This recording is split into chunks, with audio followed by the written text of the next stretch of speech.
You are now entering Video Village. Twinned with Pueblo de Video, Honduras, Video Dorp, Belgium, and Villa Video, ancient Rome.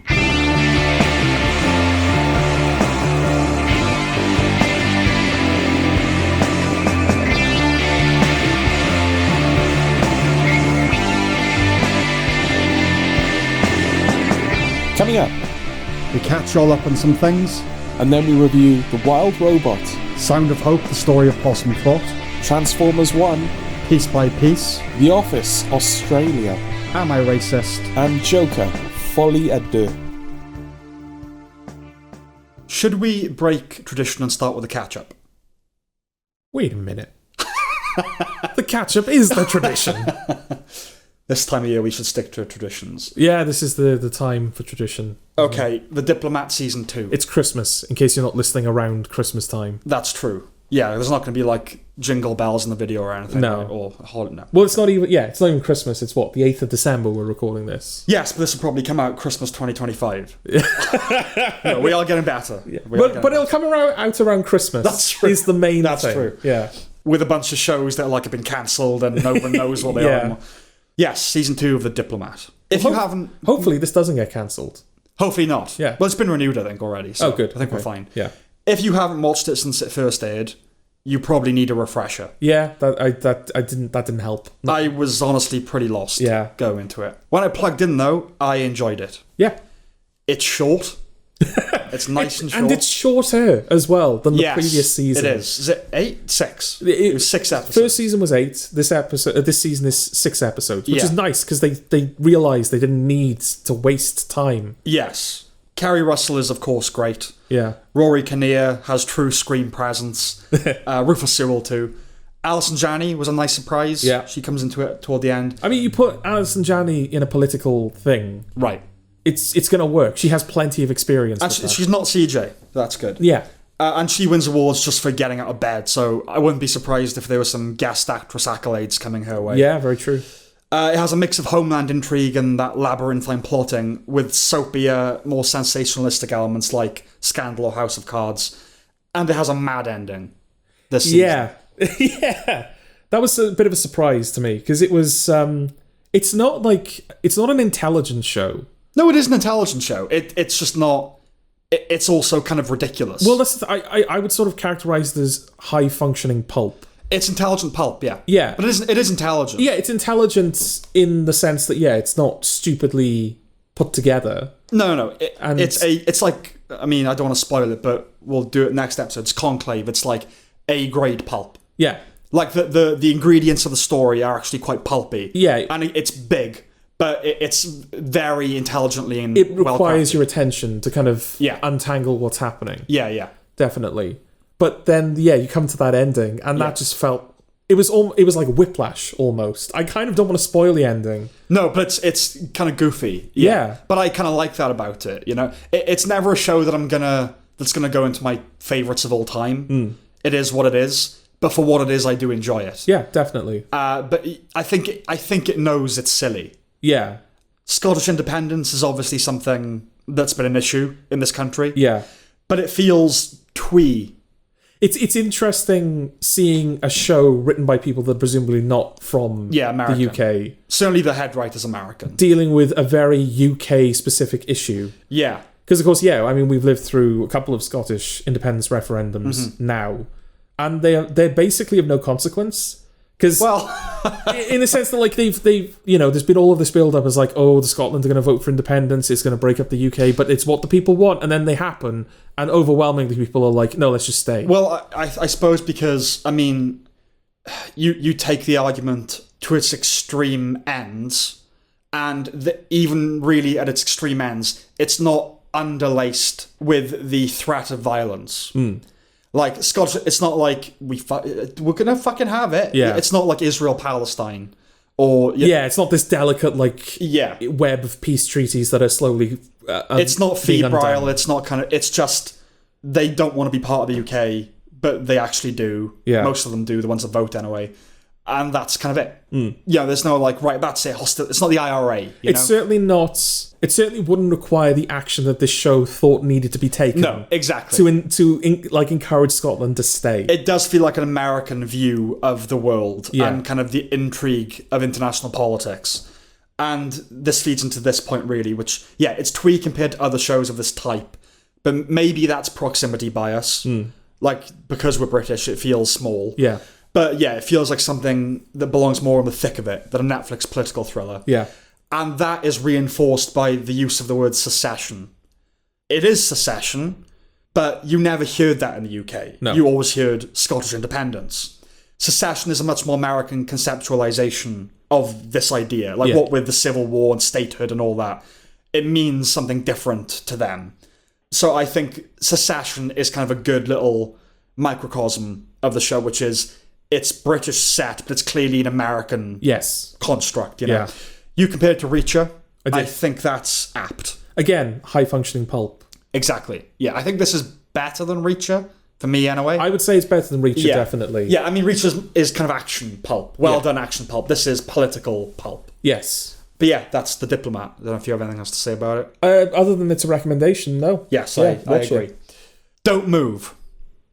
Not that you would anyway. Well, I'm not moving now. Do you know anything about this? I think I do. This is is it like the snake venom film? I don't know if it's snake venom, but it's Finn Wittrock's in it. Yeah. I've heard of this. Yeah, it's a Netflix thriller again movie. A woman is contemplating jumping off a cliff to her death, and then she's stopped by this guy who then proceeds to drug her with a sedative that paralyzes her. Right. And she has to. It works for like a certain amount of time, so she has to kind of use everything she can to survive in that predicament. Okay. It's a by the numbers high concept thriller. The circumstances of it are pretty contrived. The film demands that the central character deploys some of her wits to survive, but much of it is chance and luck, and silly at that. In short, he's the world's worst killer. Okay. He is played by Finn Wittrock, doing crazy, which he does perfectly well. Yeah. She starts the film, like I said, with a near suicide. Nothing like the threat of homicide to snap one out of suicide. That's the film's message, really. But Netflix made a big foul in the marketing, for me. The day I watched it, which was today, I saw an advert on Facebook for it. The post saying something along the lines of, a prime example of why she always chooses the bear. Do you know what this refers to? Yes, I think I do. You do know what that refers to. It's like a meme.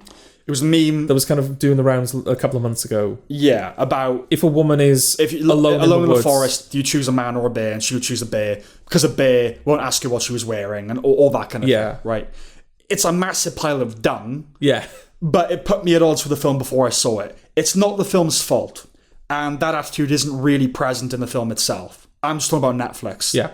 Plus, if you take that nonsense seriously, which they presumably do, it feels pretty low and cynical to use it for promotional purposes. Yeah. That was literally, it was the advert and then like a prime example of why she always chooses the bear. Yeah. It's like, right.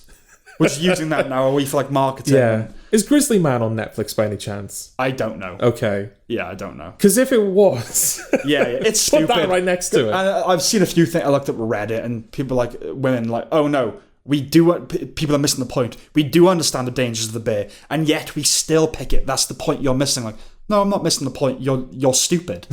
You're being fucking ridiculous. Okay. A bear won't ask what you're wearing. No, it will maul you to death. It'll rip your face off. Yeah. Fucking cunt. It's just like there won't be any tits like left to grope if you. Exactly. If the bear will eat your tits. Yeah. Yeah. Okay. That's it for that film. It was fine. Okay. It was perfectly fine. Like I said, high concept, hour and a half, in and out. Yeah. It's like, okay. It does feel like, I think there was kind of like a running thing in the Doctor Who community, and probably just like outside of it as well.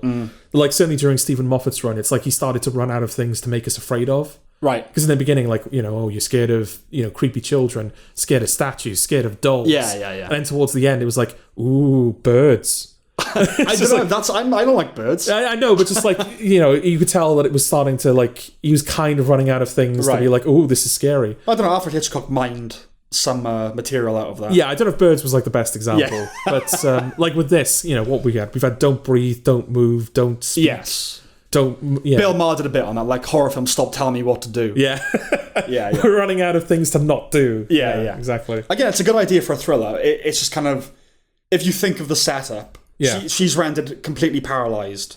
And then, after some time she regains like a finger, like little things. They come and they go.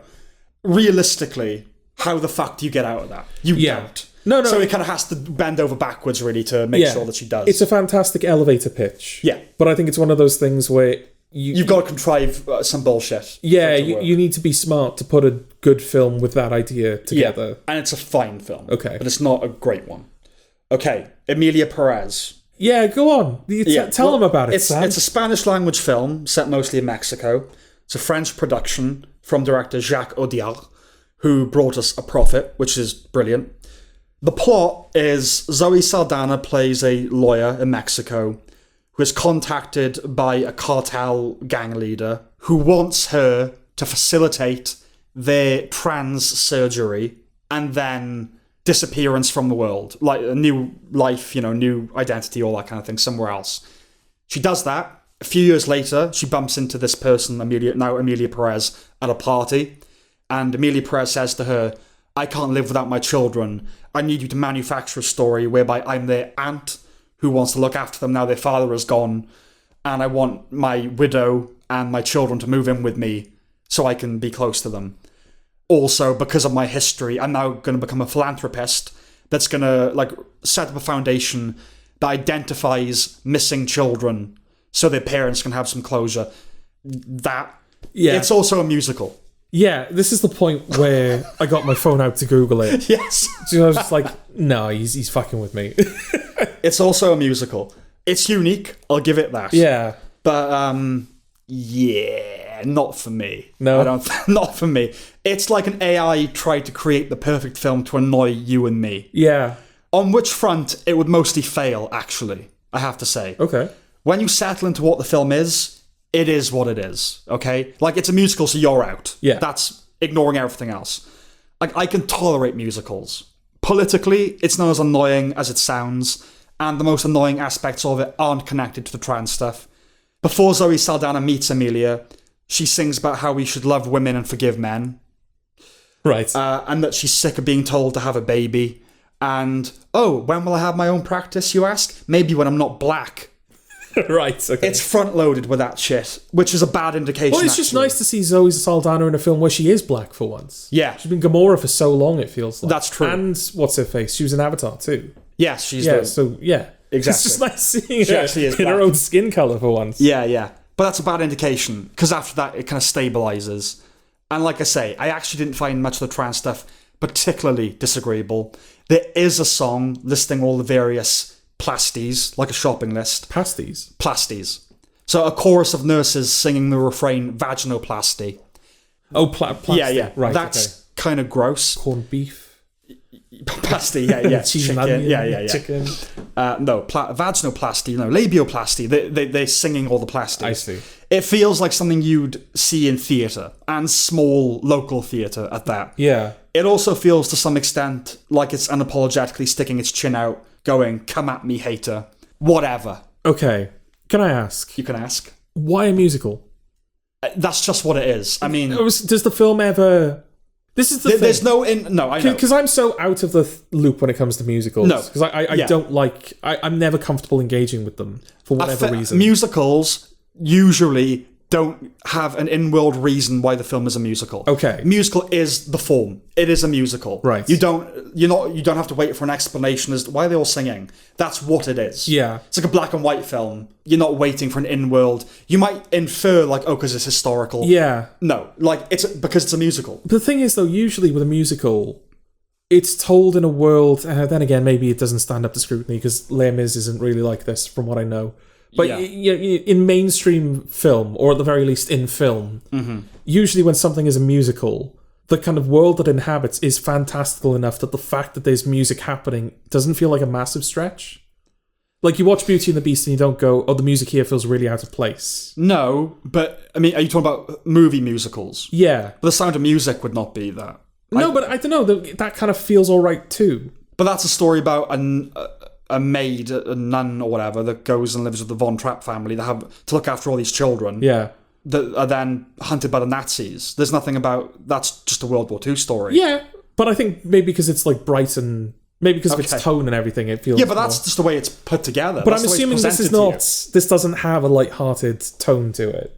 Because this doesn't feel like... points. Okay, because this doesn't feel like a story where it feels like music is a natural thing to add to it. No, it's... Yes. I mean, like, we associate musicals, I suppose, with more innocent themes. Yeah. And no, like, that's kind of why I said it feels like something you'd see in local theatre. Yeah. Again, just the fact, like, vaginoplasty, like, when you go and see some sort of poetry reading and they're talking about their periods, as we have seen. Yeah. It feels like that kind of... Like, you're not going to make a film of that sort of thing. Yeah. But this is that kind of... Yeah. No, it's not... And I'm just talking... I just want to say, I'm talking about music in the realm of film now. I'm aware that there are musicals out there. I mentioned Lim is... I think Miss Saigon as well is probably not... Well, Hamilton. Yeah, Hamilton. They're not like light-hearted stories, but they are musicals. No. Yeah. So I know that you can have darker stories told through the medium of a musical. Sweeney Todd. It's just that in film, it doesn't feel like that really happens all that often. It's not certainly as common as more light-hearted music. Yeah, certainly without the film trying to justify itself. Because even Joker 2, which, spoiler, we're going to talk about later on, that does feel like it does try and contextualize its musical numbers. That does, because it's... Well, because it's a sequel to a film that wasn't a musical. Yeah. And, yeah, we'll come to that, but Joker 2 isn't a musical. Like, I don't consider it a musical. Like, it is, but I suppose the fact that it tries to ground it in any kind of reality is what takes it away from being a musical. Takes away from... To me, I think when I think of a musical, I think of something that, because it is... Okay. It doesn't have to contextualize it. Then it becomes something like, oh, it's a psychological thing. You know, it's not happening. Yeah. Like that Scrubs episode that's a musical because there's a patient that has a tumor or something like that, and so they perceive everything as a musical. Like, okay, I understand this isn't literally happening. Yeah. A musical, we could talk hours upon hours about, is it literally happening? But no, for the most part, musicals are what they are. They're like London. They just are. Right? That's a deep cut, if anyone... I couldn't even begin to explain that. But yeah, whatever. It's not infuriating. Mostly I found it dull. Okay. But it's a big awards contender. Okay. Don't watch it. You will not like it. Because of its subject matter, or because it's a good film? Well, I mean, to me, it's not a particularly good film. Yeah. I mean, it's a unique film. Okay. And Zoe Saldana kind of doing something good, that's considered good, rather than these big sci-fi things. The lead actress in it is kind of an unknown. So, yeah, I don't know. It ticks a lot of boxes. Okay. But I would not recommend it. All right. Personally. Joy. Another Netflix film. God, I'm just realising how much Netflix are doing. Yeah. This is a totally ordinary biographical drama in every way whatsoever. But it's about the doctors and the nurse that kind of developed in vitro fertilization. Okay. And it's about the first test tube baby that was born in the 70s. Like I said, there's nothing extraordinary about this film. The only reason I bring it up is to say that it was nice to see a film being made about the development of IVF and women wanting to be mothers. You don't see films like that anymore. You see a film about the invention of, like, the abortion pill, or the pill or abortion. But to see a film about, like, these women can't be mothers and they want to be, and we're going to help you do that. It's like, oh yeah, there are women that want to be mothers, aren't there? So that's kind of all I have to say about that. But as a film, it's, like, perfectly ordinary. It's James Norton, Thomasin McKenzie, and Bill Nighy. They're the central three. Okay. So decent little cast. Yeah, reliable hands. Reliable, and it's a reliably done film. Okay. But it's everything you think it's going to be. Okay. Juror number 2. Yes, I've heard of this. It's a Clint Eastwood film. That's one of the reasons I heard of it. Presumably it has to be one of his last. I don't know if it will be his last. But, if you see any photos of him on the set... He looks ancient now. Okay. But yeah, it's basically Nicholas Hoult plays a guy who's selected for jury duty. He's got a pregnant wife at home. Is he the titular juror number 2? He is the titular juror number 2. And there is kind of the title doesn't come up when it's said, but there is a moment where the title is said. Okay. You will be juror number 2, And a guy is on trial for murdering his girlfriend. But basically, the allegation is that he followed her in his car, kind of beat her up and throw her over like a ravine. And Nicholas Hoult, the night on which that was alleged, was driving home from a bar. He's a recovering alcoholic. Like, he ordered a drink but didn't have it. And he's driving home from a bar in the pouring rain and hit what he thought was a deer looked over the edge of this thing and it was complete black, so he couldn't see. And he realizes that he probably killed this woman. Oh, right, okay. And she wasn't murdered by this guy. And what does he do now? He's on the jury. That's the film. I'm kind of into it. That's the premise. Yeah. Right? It's taut, it's economical, as is customary for Clint Eastwood films. Yeah. No flash, no frills. Everyone in it does the job. So it's him, Toni Collette, Chris Messina, J.K. Simmons. I think this is another reason I'd heard about it as well, because of its cast. Yeah, very good cast. Kiefer Sutherland as well. Kiefer Sutherland's also in it. Not very much though, but he is in it. Okay. It's clearly a film from a practiced hand. I mean, fair play to Clint Eastwood. I've got so much respect for him as a director, because it's just do it. Yeah. No bullshit, you know? It pulls off what you wouldn't imagine as complicated scenes, but in fact are, with an ease. So a lot of, 12 people in the jury room talking, those are hard scenes to do. Yeah. He makes it look easy anyway. It's deceptively well directed. It's not his best, but it's a functional, professional drama thriller. The ending I found disappointing at the time, again, today, whose ambiguity was kind of out of character. I don't see myself rewatching it, but if in a few years I do for whatever reason, I'm open to my mind being changed about the ending. Okay. It's in and out, again, it's solid. It's a good little film. It won't win awards, it probably shouldn't win awards, but it is good. Okay. And I would recommend it. So in and out, but he doesn't shake it all about. Exactly. Okay. In and out, comes, and fucking that's it. Okay. Out of the door before you even realise. Exactly. Yeah. Right, the listeners. Nope. No, okay. This is a 4-part BBC series. Okay. And a very unique one. It's based on a novel. Its premise is somewhat similar to Memoria, which is a Tilda Swinton film from a few years ago. It's about a woman who, she has a child, a teenage child. She's married, normal. She's a teacher, an English teacher, normal kind of life. And then she starts hearing a hum that nobody else hears. And this kind of takes over her life. And then she discovers that one of her students can also hear the hum. They join a support group of locals that hear the hum, but most people can't. What is the hum? What's going on? That's sort of the show. Okay. It's the kind of dread-inspiring thing that gets to me. I've had an idea percolating for several years called Groovy. Yeah, Obviously, you're very familiar with this, Yeah. but for the listeners, for which there exists a version of a pilot script. This is a very, very groovy type idea. Early on, there are sequences that feel ripped from the pages. So the main character is a teacher, starts getting nosebleeds, has loads of tests. Everyone insists it's anxiety, but it's not fucking anxiety. It has an off-kilter style of direction and more so editing that creates near-constant instability. The hum, as it becomes known, is a mystery grounded in some form of physical ailment, whose inexplicability induces a kaleidoscope of psychology, philosophy, and cosmology. It's characterized as something perhaps cosmic yet of the earth. It flirts with psychosis, tapping into a universal register, esoteric language trying to get to grips with this unknown something, galactic spookiness manifesting bodily. I will say, however, it diverges enough from groovy, happily. Okay. It becomes about something different, though it's deliberately unclear exactly what that is. It's kind of people looking for something and connection, even if they don't know why or what that is, and finding it in bizarre, maybe wrong, maybe divine, maybe not places. It reminded me of the OA, how these disparate individuals are actually connected for some higher purpose, maybe, whose ultimate denouement in both cases is something very concrete, very violent, and rather American, actually. But the novel on which this is based is set in America. British TV show. In the OA, whether by design or by freak chance, these characters collaborate in this brilliant, surreal scene to stop a school shooter in his tracks. In this, we essentially end up with a cult holed up in their compound, which is then raided in a Waco-like siege. The show veers into the psychedelic, but in unconventional ways.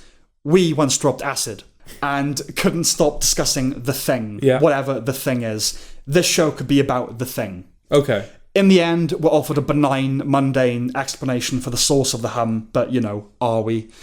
Given the sonic upset/ecstasy at the heart of the show, the sound design is indeed very good. Rebecca Hall is very, very good. It's her finest hour, really. 2 issues. Consequently, the other characters are pretty thinly drawn, and because she's an English teacher, we get a few far from accidental glimpses at her whiteboard, with some rather unsubtle messaging. First, how does the use of magical realism contribute to the exploration of the novel's themes, such as time, memory, and the cyclical nature of history? Yeah, okay. In one of the very final scenes, she's Googling whether one can die from wishing it, and is time linear? And it's a bit, that's enough now. That's enough of that now. Is that the show's fault, or is that our fault? What? The fact that bothered you. Like, is that the type of thing where if you're not cinematically literate, it's not really going to matter? Yeah, probably. I mean, it's not a big deal. It's more just like, all right, Yeah. I get it, meta, like, magical. If it did feel a bit like the writer wanted to say, I know what magical realism is. Yeah. And I'm going to flag that up for you. Okay.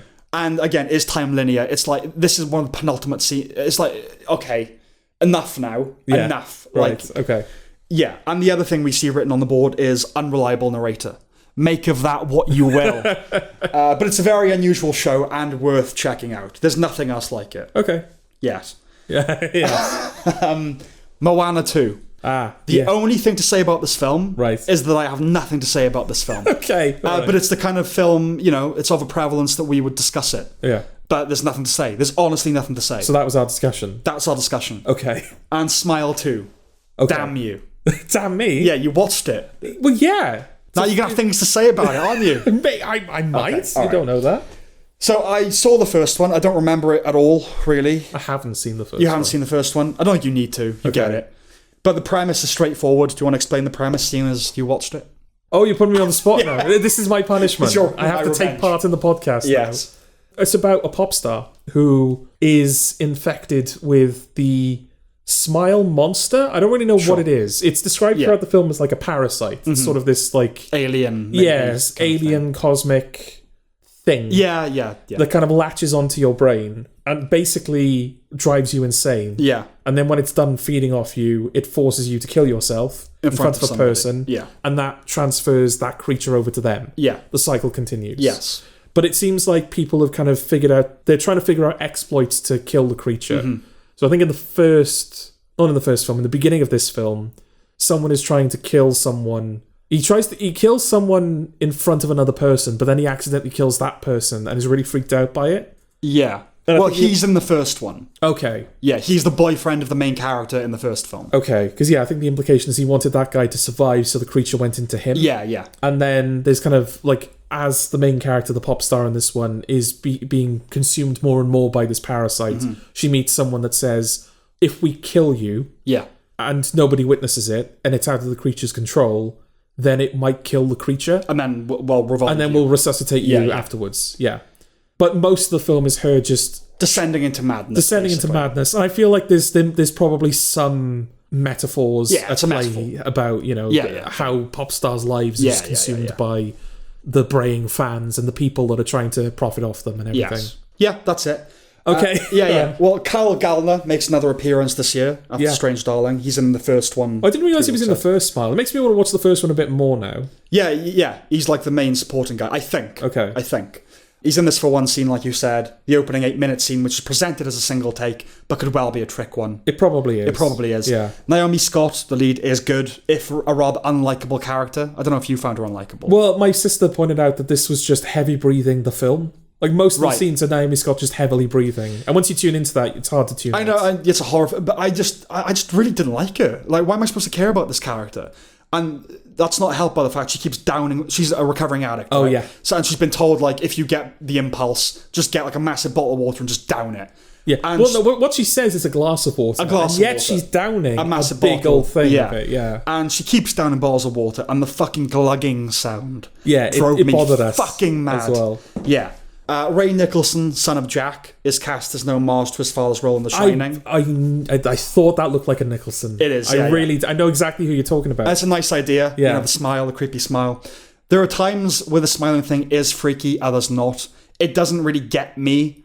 Like, when the film is over, it doesn't creep me out. It's like, oh, that's a bit creepy in the film, but otherwise not.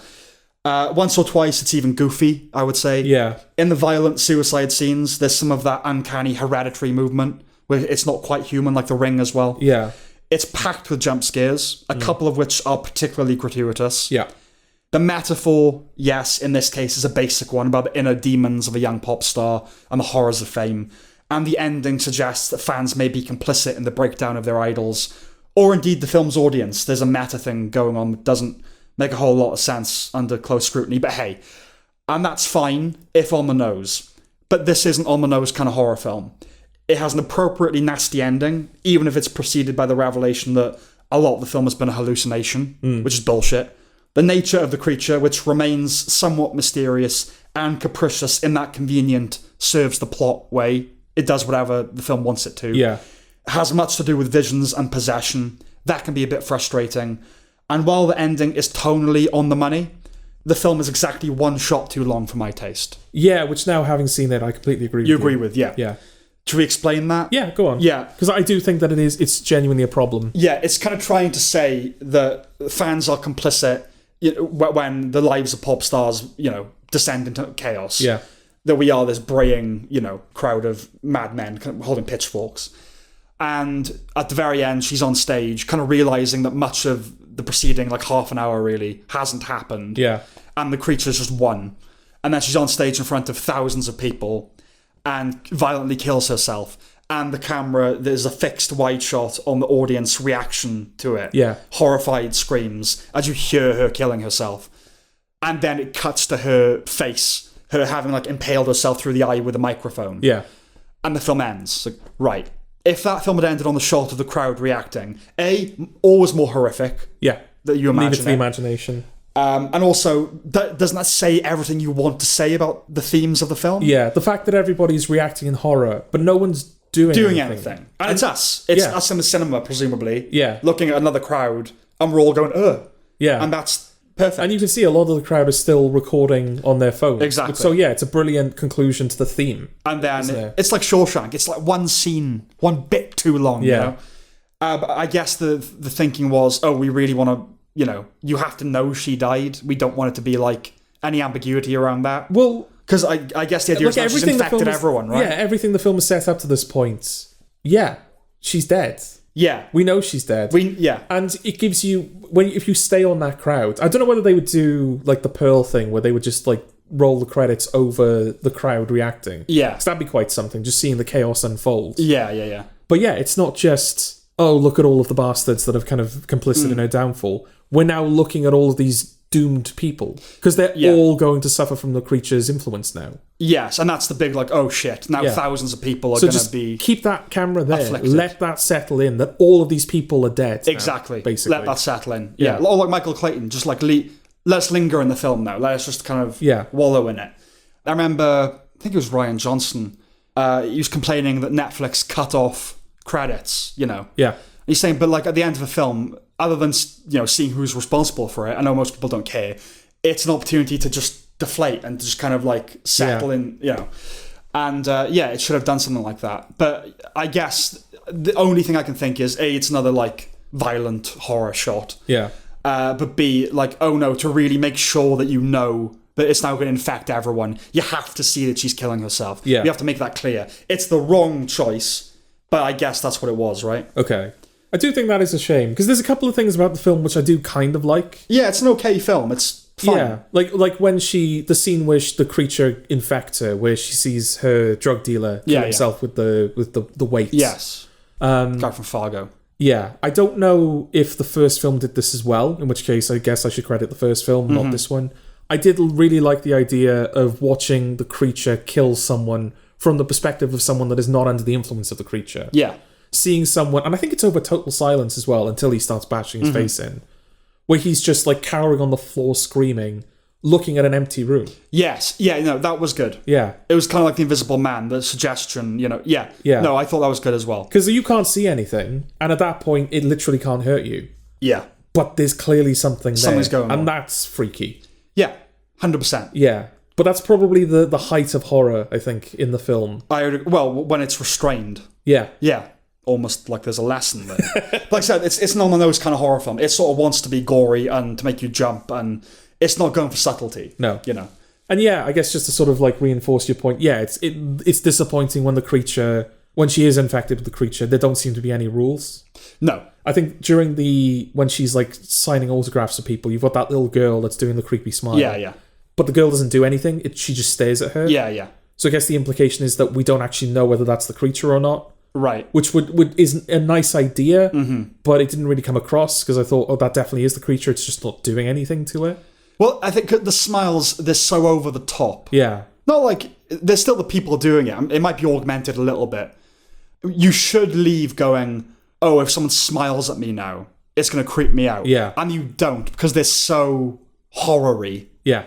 And I think it would have been better if a middle ground between, like, someone smirking, you're like, well, I'm not going to... Yeah. But, like, an unbroken smile. Yeah. Just... Yeah, exactly. But not, like, fucking, the creepy looking down and the... Yeah. No, it should just be smiling at someone. It should have been like... Erase the head. Erase the head, where the guy at the father table is just smiling at him like, oh, why is he doing that? Yeah. It should have been like It Follows, shouldn't it? With just any person in the background of any shot. Becomes Like, a threat. is that the creature? Exactly. Yeah. Yeah. And it's just like in the hotel room later on in the film where there's all of those people that are smiling, and it's kind of like the Weeping Angels thing where they don't move. Yeah. It's like, okay, well, yeah, this is creepy in theory, but is this what the creature does? I don't really know what the creature's plan is now. Yeah, it does what the film wants it to. Again, the fact that, like, oh, all of that bit was a hallucination because it was trying to, like, trap you, I guess. It's not clear exactly what's going on. Yeah. But, yeah. It's fine. It's a fine horror film. Yeah. Well, yeah, I guess fine is the word fine, I use, yeah. Okay, let's do some reviews. Let's do it.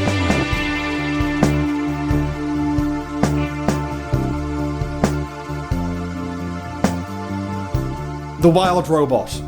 What's it about? It's about, get this right, a robot In the wild. There you go. Yeah. This is from DreamWorks. Yeah. And it's kind of nice because 2022, they brought out The Bad Guys and Puss in Boots: The Last Wish. Mm-hmm. Both films sporting this kind of newer, fresher, more dynamic animation style for DreamWorks. Because up until that point, DreamWorks had always kind of been budget Disney. Yeah. In terms of their animation. And that's no slight against the quality of the films they put out. Obviously, Shrek came from DreamWorks, Shrek 2, all of these like good franchises that come out of DreamWorks. But it is like, it's kind of mirroring the kind of Disney Pixar style of animation that Disney and Pixar do better. Yes. But now, with the release of Bad Guys and Puss in Boots: The Last Wish, it felt like DreamWorks were finally going in their own direction. Yeah. And like, oh, that's good, that's encouraging, I'd like to see more of this. Then Kung Fu Panda 4 came out earlier this year, and that just went back to the old style of animation. And that was disappointing because it was like, this is a film that would have really benefited from that direction. And so it's disappointing the thought that could have been a fluke and we're just going to go back to the old way of doing things. Okay. But The Wild Robot does go back to, again, that more unique animation style. Yes. Which it does adapt quite nicely to this film, which is less dynamic and action-packed than The Bad Guys and Puss in Boots. Yeah. So it's nice that, it's like with this, the release of this, and now the news The Bad Guys 2 is on the way. Okay. It's like, oh, okay, this probably is the direction that DreamWorks are going in. And Shrek. Well, I don't know what they're going to do with Shrek. Yeah. That's the thing. Because that universe has had that treatment now with Puss in Boots. But I don't think a Shrek movie animated like Puss in Boots: The Last Wish would work. I don't know what because it's the same cast as well as them. But I think it's not Shrek 5. I think it's Shrek. Really? Because maybe I'm wrong there. I thought the teaser poster was a big 5 with the ogre ears. Oh, maybe it is. Yeah. Maybe it is. But I don't know. It felt like a reboot kind of deal. I don't know. I could be completely wrong. Okay. Well, did you like the CG in this then? Yeah. I'm going to assume you didn't, based on the fact that you're inquiring. It's not like I didn't like it. Right. The filmmakers, they wanted to avoid photorealistic CGI. Yeah. Right? Which is fine with me. And they opted instead for what's been described as a Monet painting in a Miyazaki forest aesthetic. And you can see that in the greenery and the various furs and feathers, right? I'm glad they tried something that tried to capture the hand-painted illustrations of the books, but the style isn't particularly pronounced, and sometimes it makes it seem like a step back in animation. Okay. Because the lack of detail, and because it's kind of blurry colours, like with the fur, it kind of like, oh, that looks not quite done yet. Okay. That was my impression of it. But I know they were trying to do something different, and I commend them for that. Yeah. But it did kind of feel like, it's like it's an alpha test sort of thing. I don't know if that's the art style's fault. It could well be. I think it might be a case of, if I'm remembering the film correctly, it has that art style and that aesthetic. Yeah. But the animation is pretty conventional. Yes, that's probably what it is. Yes, it's a kind of a different art style, but pasted over a conventionally animated film. Right. Yeah. I think you've hit it on the money there. I think that's what it is. Yes. Because there are films like Loving Vincent, that have their own, but the style of animation as well, it suits it. And this kind of didn't for me. There was a slight divide. Yeah, because the Puss in Boots did, like, it animated on twos at times, and it was like it pulled all of these tricks out of the hat to fit that new art style. Yes. Whereas, thinking back on it, the characters move pretty normally, from what I remember. Yeah, you don't leave thinking, oh, that's a different kind of animated... I didn't, anyway. That's a different kind of animated film. Like, to the close observer, yes. But it does kind of feel like a Pixar-type film that looks not quite as good as a Pixar film. Yeah, no, I would agree with you there, I suppose. Okay, well, I thought it would be some metaphor about deforestation or man's conquest over the natural world or something. So I'm glad it wasn't. Yeah. It's about motherhood and adoption. After Bright Bill, so the bird that she... What is it? It's just a goose, right? It's a goose, okay. Yeah. It's been a while. After Bright Bill migrates with the flock... Did you forget what a goose looks like in that time? I forgot what... No, if you show me a picture, I wouldn't go, what's that? So I just don't remember what it was. That's a strange-looking duck. What's going on there? That's a strange-looking cat. Well, after Bright Bill migrates with the flock, Roz, the robot, wonders aloud whether there's something small back home that might need her now. And I was like, all right, slow down, Tonya Haddix. That way madness lies, trust me. You know, that would have been quite something if the last half hour of this film was Tiger King, basically. Yeah. Or Chimp Crazy. Oh, Chimp Crazy, yeah. Well, it's pretty... Oh, yeah, Carol Baskin's Tiger Carol King, Baskin, sorry. Yeah. No, like something I got my crazy psycho women mixed up. Yeah, I was like, well, I looked after this thing. Now I need something else to look after. Like, I need a baby! And I was like, oh, God, no. It's pretty matter-of-fact about the hell that is nature and death. It's not often that you hear the word meningitis in a kid's film.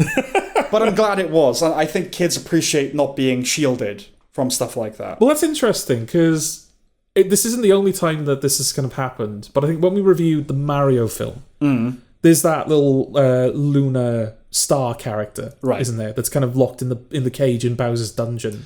Yeah, okay. And it's going, death is awaiting. We're all just floating in a cosmic void. Yeah, that's... And that irritated you. It's different. Okay, why is it different? Okay, because in Super Mario, it's like, there's that character that, it's jokes for the adults that kids won't understand. Like, haha, it's a cartoon cute star saying nihilistic things. It's cheap and easy. Okay. Whereas in this...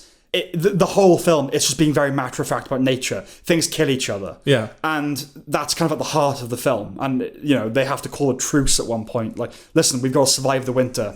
That's funny. That was a funny, like, idea for a scene. Yeah, no, it's great. And we'll come to that. Yeah. But, yeah, no, you got cute things saying dark things is, of course, cheap and easy. Yeah. But in a context where the film is being very upfront about the realities of nature... I think it makes it more acceptable to me. Okay. It wasn't like this gag machine that had nothing to do with anything else. Yeah. It's kind of tied in with what the film's about. You hear Matt Berry early. You do. And it's great. You know, it's like, I didn't know he was in the film, and then you hear him, it's like, okay, Matt Berry is going to be in this later. Yeah. And yes, Matt Berry is overused, but playing a beaver, okay. Fine. He's overused, but he can still be used well. He can. Yeah. His first line is, look, that's the thing that destroyed my dam. He's not going for full Matt Berry in this, which is actually refreshing. Though one might also ask why he was cast then. Yeah. You know? Yeah. But it's fine to hear him do something different. Fink, that's the fox. The fox, yeah, okay. Fink is a Jewish surname. Right. It also means a contemptible person. That's just what a Fink means. Okay. I don't know if there's a connection there, by the way. But when they introduced the cunning fox who's always trying to use his wiles and words to get what he wants, there was an internal But I'm sure that's not deliberate. I think it's just that, as you say, Fink is a detestable person. Yes. Yeah. And that in that ecosystem, that's no, the it's role fine. he fills. I genuinely don't think it was like an anti-Semitic thing. No, I know but it wasn't. It is a funny thing, like, using his wiles, and he's like, Fink, you know. Okay. It was cute. Okay. And I did get the occasional lump in my throat. I also derived enjoyment from the sound of various animals screaming. A film is allowed one leap in logic, right? Okay. I can get on board with Roz learning the language of the animals, but them communicating with each other. That's your allowance. Yeah, okay. That's totally fair, yeah. The Peregrine Falcon was surprisingly supportive. All the animals... Well, it was Ving Rhames, right? It was Ving Rhames, yeah. All the animals are weirdly nice. Yeah. I'm not just what you'd expect from a family movie, but I think a reflection of the let your flag fly mentality of now. Okay. It was fine. Well, it's an interesting juxtaposition because you were just saying about how the film is so upfront with the fact that no, these animals will kill and eat each other. But yeah, when it comes to like Bright Bill and teaching him that he's a goose and he has to fly, Yeah. they're all like, yeah, you're fine, don't worry about it. Yeah. But that felt very of the moment. Okay. Do you know what I mean? Like very accepting. Yeah. When Roz was convincing the creatures to override their programming, I was thinking, you can't do this. the whole ecosystem will collapse. No, that's the thing, yeah. So it's a particularly harsh winter. Yeah. They all get placed in this shelter that's... Cave. Cave. Yeah, that yeah. No, I think it's a shelter she's built herself, right? Oh, okay, I thought it was a cave. No, I think it's... Yeah, it's... she built it, like it's Bright Bill's... Yeah, home yeah, and okay. whatever.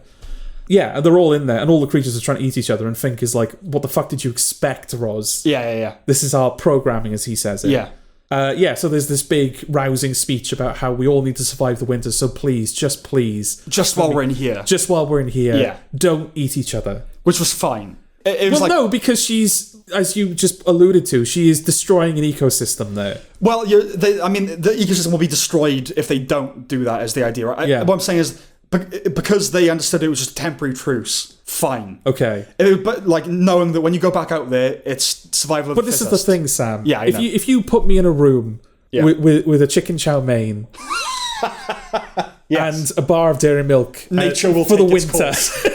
Yeah, exactly. Yeah. I don't care if it's for the winter or until Yeah. the end of the day. Yeah. There is no truce happening. I understand that. But I just found it, we're all worried about AI becoming sentient.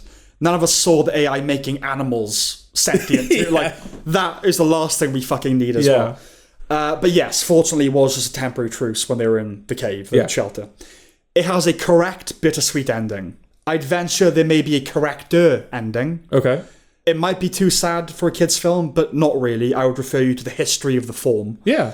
And I think that would be Roz's memories being wiped, and Bright Bill having to look after her the way she looked after him. Oh, so like...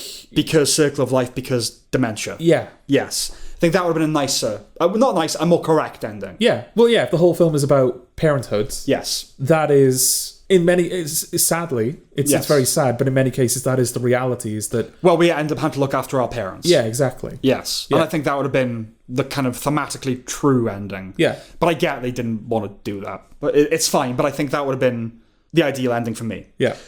I don't know, it was a really nice film. And unless I'm blanking, it deserves the Academy Award. Yeah, I think you might be right. I Yeah. don't think there's anything that's going to top it. I do like Orion in the Dark, Yes. but I think I like it for its script. I don't think that's even a contender, really. Yeah, so. I don't think it is a contender. But yeah, I think I like it for its script. I think as an animated film, it's certainly got its problems. Yeah, we'll do Transformers 1 in a bit. I think that some people are talking about that being a possible contender. Yeah, well I don't know about winning, but certainly a contender. Yeah. And then there's a film called Flow, which I don't know anything about, but that's been bubbling up recently. Yeah, I got the impression... I mean, I might see it by the end of the year. My plan is to do that. Yeah. But I got the impression that was kind of a vibes film. Yeah, like you watch it for the vibe rather than yeah. anything, any like story or anything. Yes, but that has a shot at sneaking into the Academy, doesn't it? Things like that. Yeah, definitely. But yeah, I would. It's probably my favorite animated film of the year. Yeah, I do like it. Yeah. I was a bit surprised though because it did feel like, you know how there are certain films. I think WALL-E's a good example. It comes in bits, doesn't it? Right. You've got the first bit, and then you got the other bit. You got the first bit in the post-apocalypse on Earth, where it's him and Eve. It was him on his own, and then Eve shows up. Yeah. That's the good bit. Yeah. Yeah. And then you got the rest of the film Yes. on the ship. Yeah. It's like, oh, this is a different bit now. Am I right in thinking it's like 2 acts and then the third is on the ship? It might be half and half. Oh, really? Okay. Yeah, or maybe even... Yeah, I don't know how long he spends on Earth. Okay. But I think there is a lot of stuff on the ship, from what I remember. Okay. But yeah, that's a film of bits, isn't it? Yeah. This kind of felt like a film of bits for me, and I wasn't expecting that. Okay. Because like in the beginning, yeah, when she turns up in the forest, yeah, you get those like, oh, deforestation, nature, machine. But yeah, it's going to be all of that. Yeah. And then... It doesn't do anything, by the way, to kind of tell you that. No, It's that's just... You're just putting that into yeah, it. it's an easy assumption to make. Yes. Given that character in that setting. Yeah. And then, yeah, she's kind of hit with the hostile elements, and then she starts to kind of learn the language of the creatures, and then it's like, okay, maybe it's just going to be like her... Adjusting to nature. Yeah, becoming one with nature. Yeah. That's going to be the film. And then the goose comes into it, it's like, okay, it's a story about motherhood. And the fox is like, you know, he's another like adopted parent that's not really, you know, that's just kind of thrown into this. Yeah. What, like unlikely families, Yes, that kind of thing. And then the ghost goes and flies away, and it's as he's migrating, he sort of goes over what looks like San Francisco, which is underwater. Right. And it's like, okay, so this is going to be more like, there's like a post-apocalyptic element that's starting to come in now, because humanity is sort of retreated into these scientific domes. Yeah, like these pods. Yeah, so there's going to be some kind of... Yeah, that's the element that's coming into it now. And I think around that time, the villain, I guess, comes into it, which is that kind of... Yeah. That little robot machine that controls all of the robots. Yes. And she's like, so where have you been, Roz? Right. We're going to assimilate you back into the program. Yeah. It just felt like lots of little bits. I can see that, yeah. Because like when he starts to migrate, I was like, okay, this is coming to the end of the film now. And there was like 40 minutes left. Yes. So I was like, oh, interesting, okay. Yeah, I definitely agree with that. Yeah. Another film would have ended with him flying away. Yeah. Yeah. And I don't know, I'm not saying that's a bad thing. Yeah. I do think it shows, I wouldn't be surprised if this is like a first script from someone. I think it's... Or a first script on this level, I should say. I know what you're saying. I think it's better than that. I would agree that it's an impure film. Yeah. In that way, it's not like, oh, this is what it's about, and it just... I think, but motherhood is kind of the dominant thing that rises up out of it, ultimately. Yeah. But it is definitely a... Yeah, I think thinking back on it now, when I was watching it, I kept waiting for it to land on what it was about. But I enjoyed the ride, do you know what I mean? Yeah. But yes, no, it is impure. I will agree with that. Yeah. But you are right. Like you said, thematically, it's still fairly solid. Yeah. And it's not as if any element is left unresolved. Everything does kind of get wrapped up by the end. Yes. But it was more episodic than I was expecting. Fair enough. Yeah. But I would still recommend it. It is probably, like I said, we'll see how Flow goes. Yeah.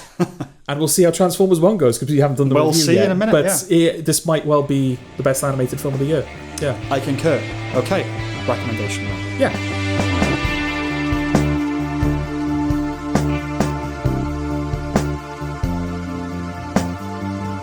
Now I apologise in advance. Oh dear. Sound of Hope, the story of Possum Trot. That's half of what I'm going to talk about anyway. Okay. Okay, so it's basically, it's a Daily Wire. I think they distributed it maybe. They kind of joined later in the process. And it's about a black family in America that adopted children. He was like a pastor, preacher, whatever. And they started adopting kids, and they adopted dozens of kids over years. Okay. Right? Okay. And I'm going to assume, because this is a Daily Wire thing, this is all innocent and nice, and there's not something dark. No, it's a Christian drama. Yeah, okay. Christian drama about being a good Christian. And yeah, they kind of galvanised the community to adopt kids as well. And okay. Yeah, true story. Okay. The title's a bit rubbish, okay? That's the first thing to say. Yeah. The thing is, Possum Trot does sound like a Roald Dahl story.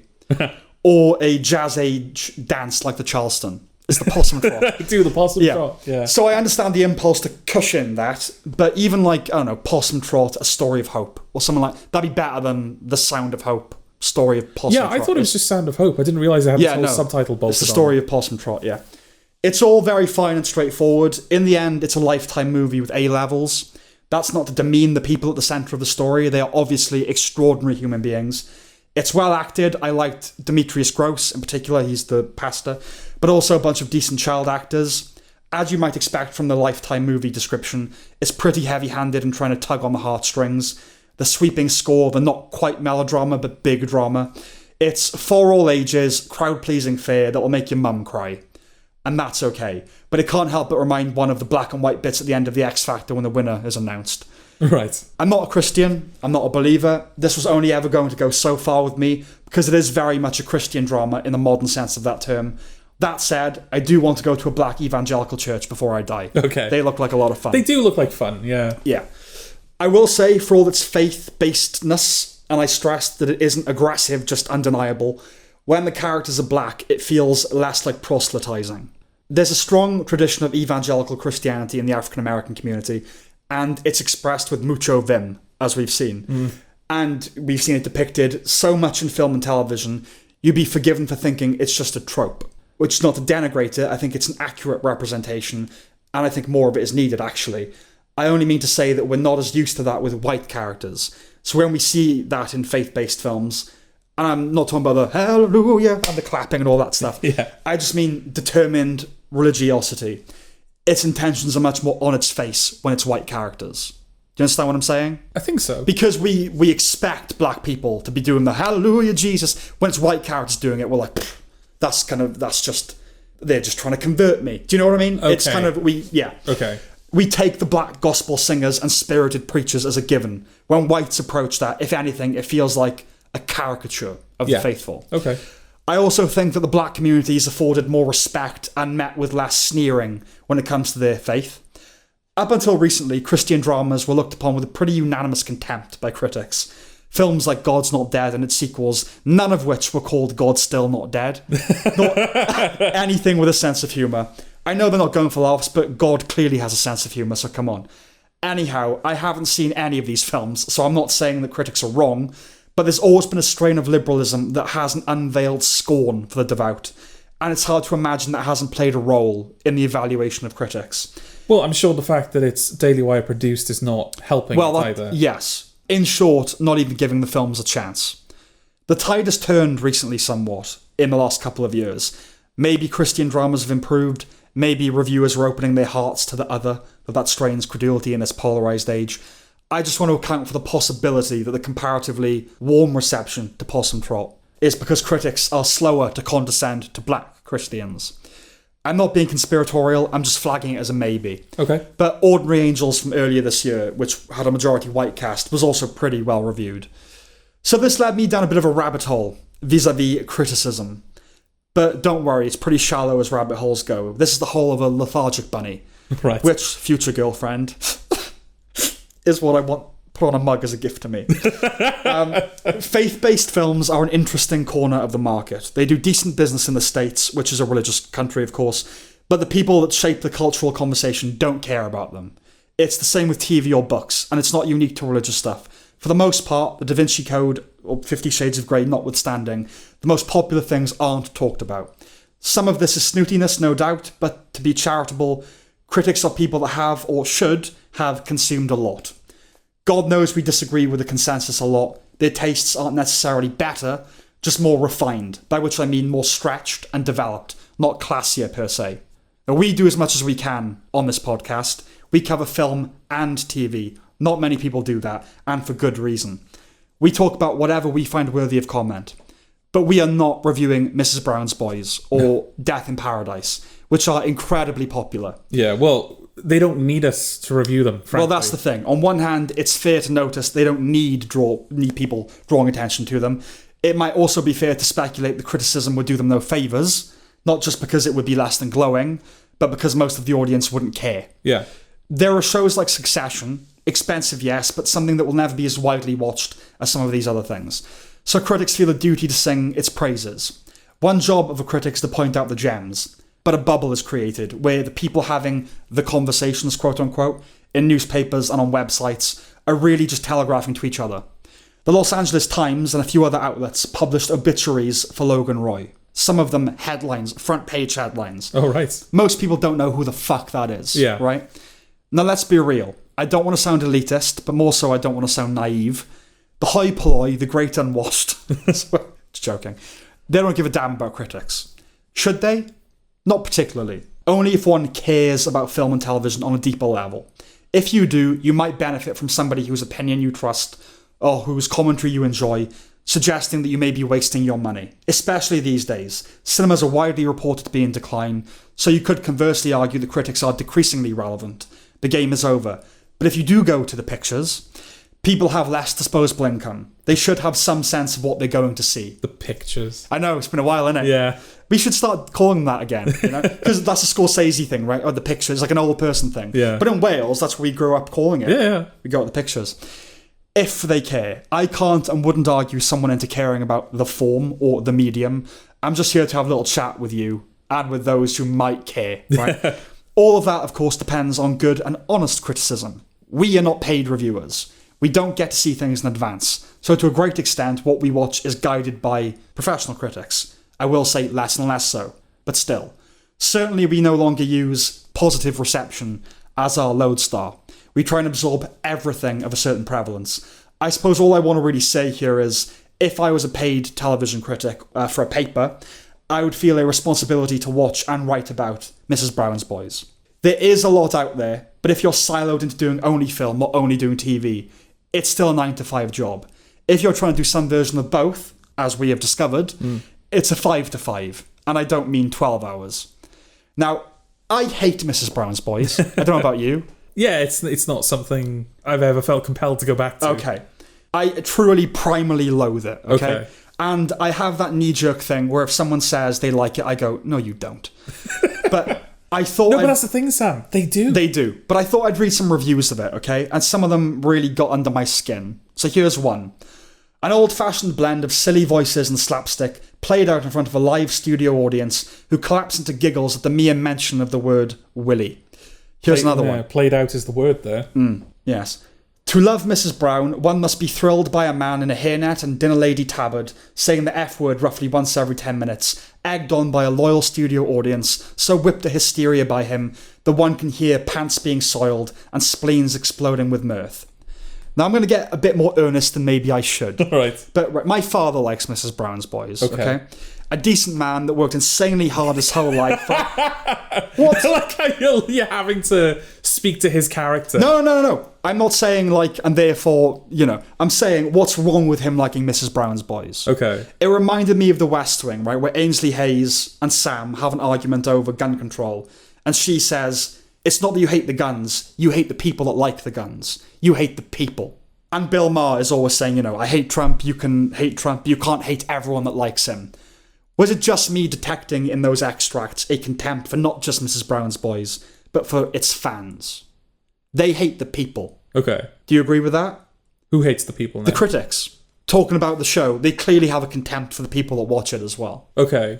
And because that's of the hyperbole of they like this so much. A loyal studio audience whipped to hysteria that they just find the word Willy funny. It's clear it has a condescending attitude, right?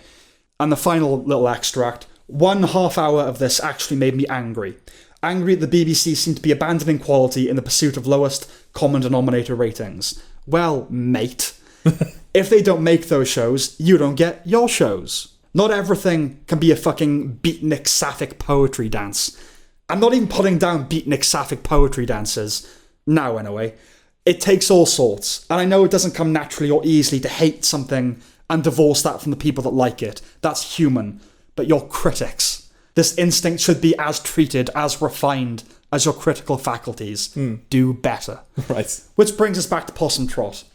The film ends with on-screen text saying, time to fight for the children. It then shows footage of the real adoptees and the real families, ending with a real reverend and his wife demanding that people do more for children in care. Then they put a QR code in the credits, directing viewers to a website. Now, even if it's the noblest of causes, I just don't like it when a film has a definitive direct message. It's a nitpick ultimately, but still. I will say, however, that the Reverend points out that there are 100,000 children in America waiting to be adopted, and 400,000 churches. That does make you go, yeah, okay. I mean, I'm not a Christian, but Christians, be Christian. Do you know what I mean? That did feel like 100,000 kids. And there are 400,000 churches, not just members, churches. It does feel like that just shouldn't be a problem, should it? Well, when they say churches, do they mean physical churches or just communities? Churches. Okay. But I mean, you have one person going, you know what I mean? Like 400,000, there are 4 times as many churches as there are children that need to be adopted.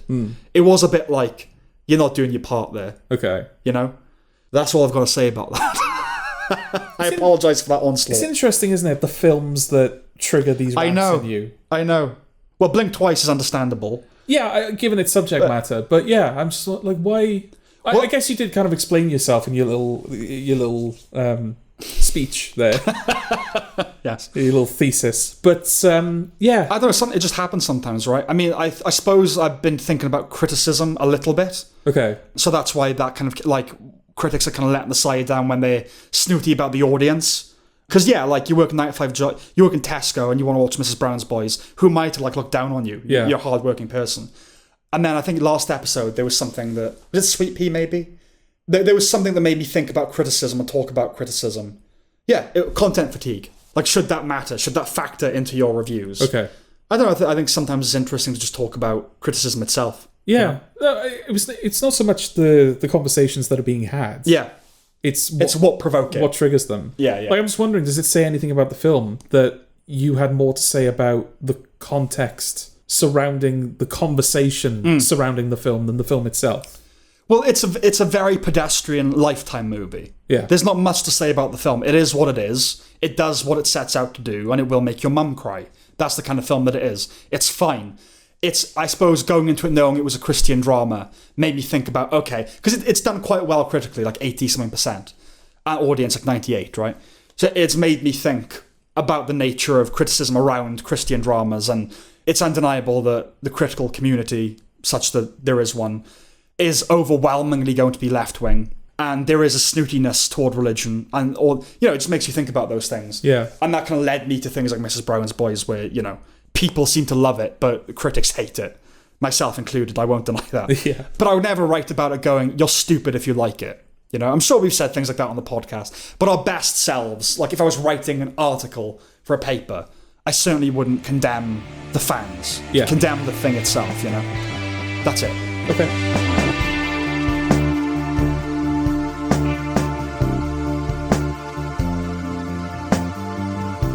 Transformers 1. Oh, we're here already. We're here already. Okay. You saw this one. I did. Yes. What's it about? It's a Transformers film. It's set on Cybertron.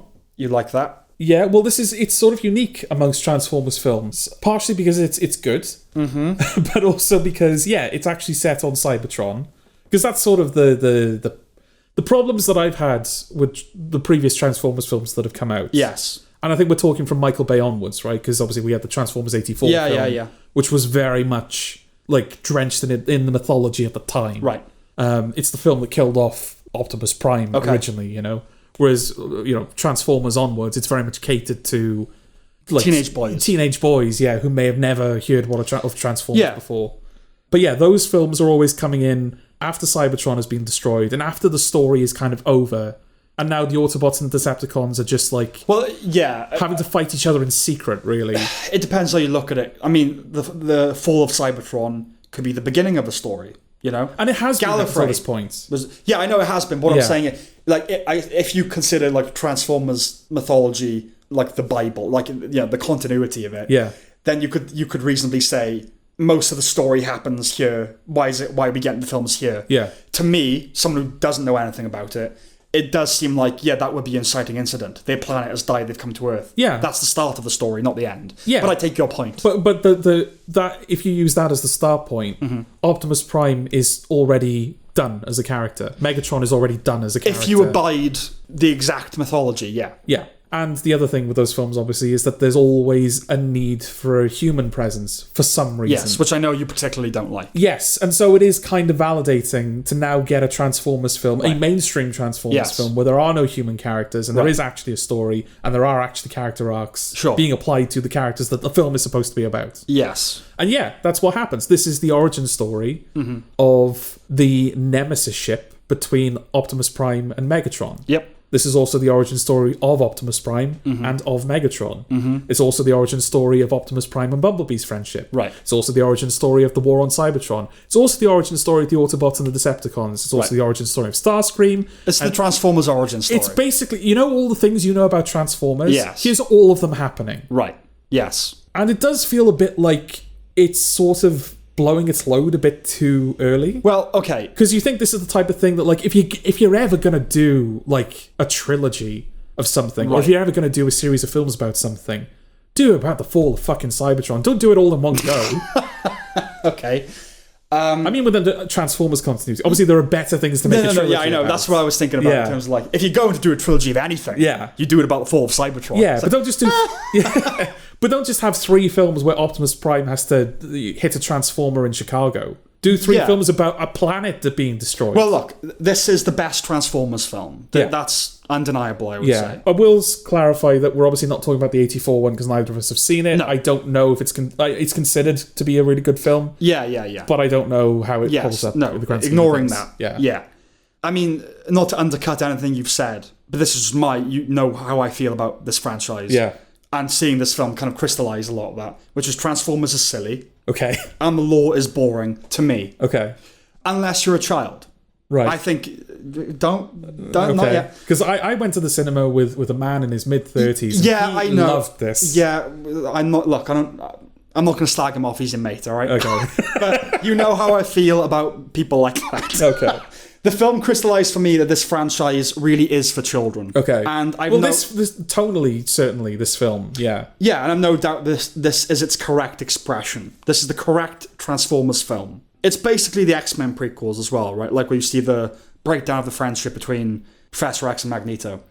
The first act is usually the best with these things, like Big Hero 6 or the Lego movie. Yeah. Not here. It got better once they left the city, I thought. Yeah. And the third act is the best, even if ultimately it is just robots hitting each other. Yeah. It was too much robot for me. Okay. A lot of listy stuff. It does feel like that race earlier on in the film in particular, it does feel like them going, how can we get the most Transformers in one place? Yeah, a lot of like Micronus, Alchemist, all that kind of stuff. And a little bit Power Rangers too. And if I was a kid, I probably would have lapped that up and wanted to collect the toys and all that kind of thing. Aforementioned 35-year-old man was loving looking at that leaderboard, seeing all of the names, like, oh my god, we've never seen Motormaster in a film before, or we've never seen this guy before. Look, that's just, that's not my thing, okay? Okay. I know we are... No, but I'm just demonstrating that... Yeah. I know you're saying that, like, for children this works. Well, Jordan, but I'm demonstrating to you that, no, you're right, this is working. Do we really need to... Oh, you're saying I'm right? But I'm saying you're right, this is working. It just so happens that the example I've got is not of a child. Okay. Do we need to have another discussion about the arrested development of our culture? No, I'm just... Okay. We're in agreement, Sam. Are we? It feels like we're not. I don't know why. No, because you're like, this is working. I'm saying it's and for I'm children. Like, yes, and I you're saw saying... it work. Yeah, but I'm saying it would work for children. You're saying, but there's a 35-year-old man that liked it. Yeah. But my point would be, well, that's childish. Okay. Like, that's where we're disagreeing, right? I see, okay. Like, I'm just saying that, like, yeah, we're both on the same page. This film works for what it is. Yeah, sure. Like, I would say it works for children. Okay. And it probably does also work for children. Yeah, I'm not saying you can't enjoy it as an adult, but, like, that... Look, we like, we put together a list of films we've watched every year. We do our little awards and everything. But remember that episode of The West Wing where someone wears a Star Trek specifically pin to work? Called us out, yeah. Yeah. No, that doesn't call us out. I mean... No, because he was like, you're one of those people that probably makes lists of things they like. Because she's like, she's wearing... He's like, you can't wear a Star Trek pin. It's unprofessional. And she's like, I'm celebrating something. I'm enthusiastic. You should celebrate that. And he's like, yeah, I'm fine with you being a fan. I'm a fan. What I'm not a fan of is comparing our top 10 episodes, blah, blah, blah. And he's kind of reels off all these things. Yeah. And let's watch the best Spock does this episode, and then let's watch it again. And it's kind of like that. I'm sorry, I'm not that. Okay. We are not that. We do like rank things and we pit things again for fun.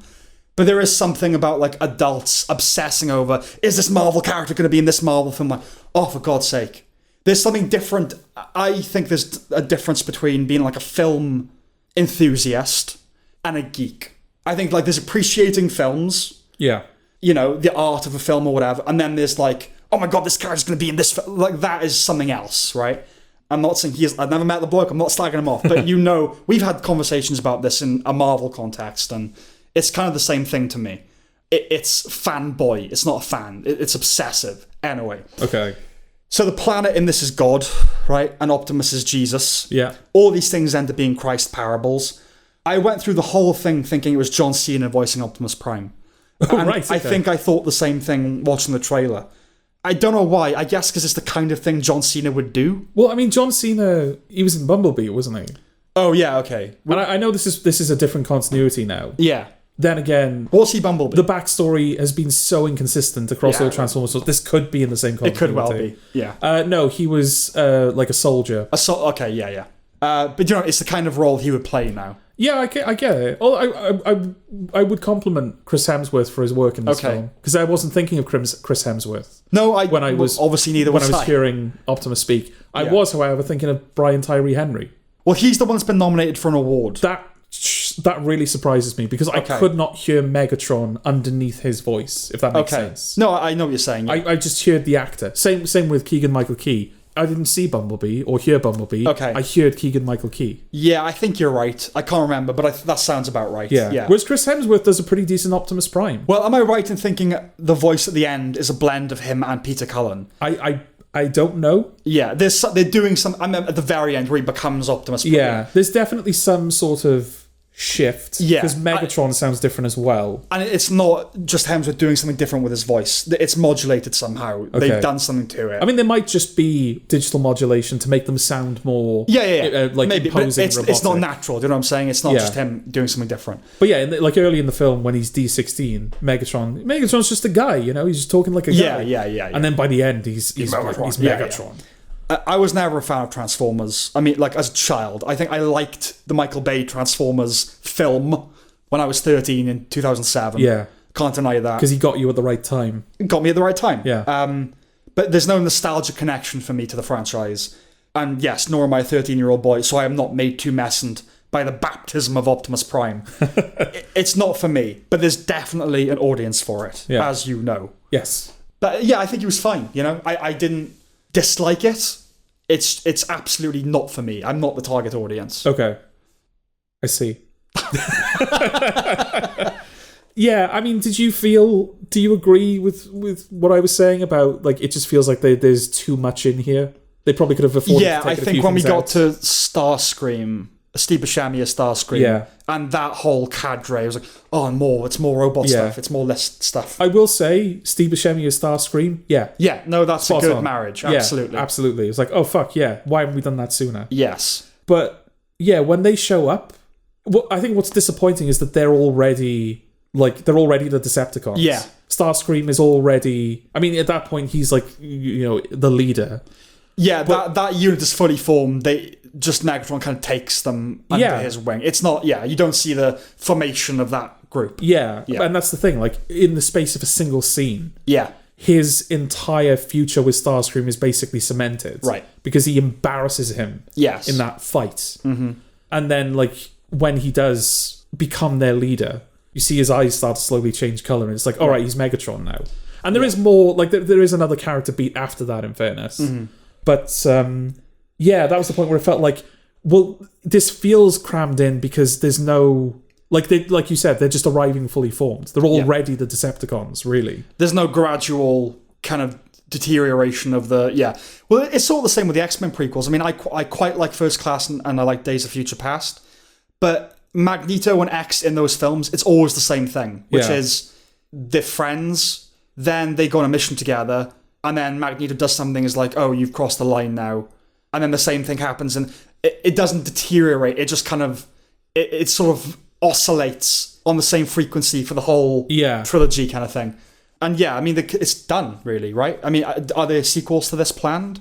Well, this is the interesting thing. There probably were. Yeah. But I think I saw an article recently saying that Hasbro, in the wake of a couple of financial disappointments, they're looking to wind down their future film plans. Yeah. So this might be the only film in this continuity now. How well did it do financially? It didn't feel like it... It underperformed. Yeah. I don't think it bombed. No. It just underperformed. It just underperformed. Yeah. Okay. Yeah.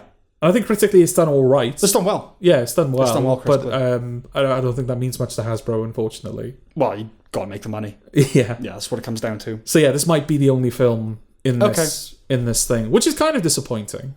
Yeah, but in retrospect, the fact that it does it all in one maybe is a good thing. You're not left hanging. Well, I mean, I guess that sort of retrospectively doesn't become a criticism anymore. It's odd that, isn't it? Yeah, because it's like, well, so the second film isn't going to be about, like, Optimus building his friendship with Bumblebee because they're already best friends by the end of the film. Well, that's the thing. Unfortunately, and we've never done it, and maybe we will one day if we have a run long enough.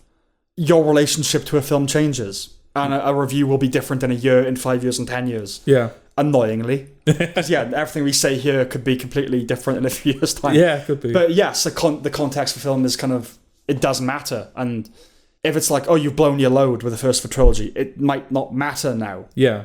And so, you're going to have to reevaluate that. Yeah. But I do think that, I would have much preferred a film where... I've got no problem with Bumblebee being in it, because I think Bumblebee's the only character that has been in every Transformers film. Mm-hmm. So I guess it would... This is the one film I think you could get away with him not being in. I think it's just expected. But I mean, it's a Transformers film. Bumblebee is going to be in it. Yeah.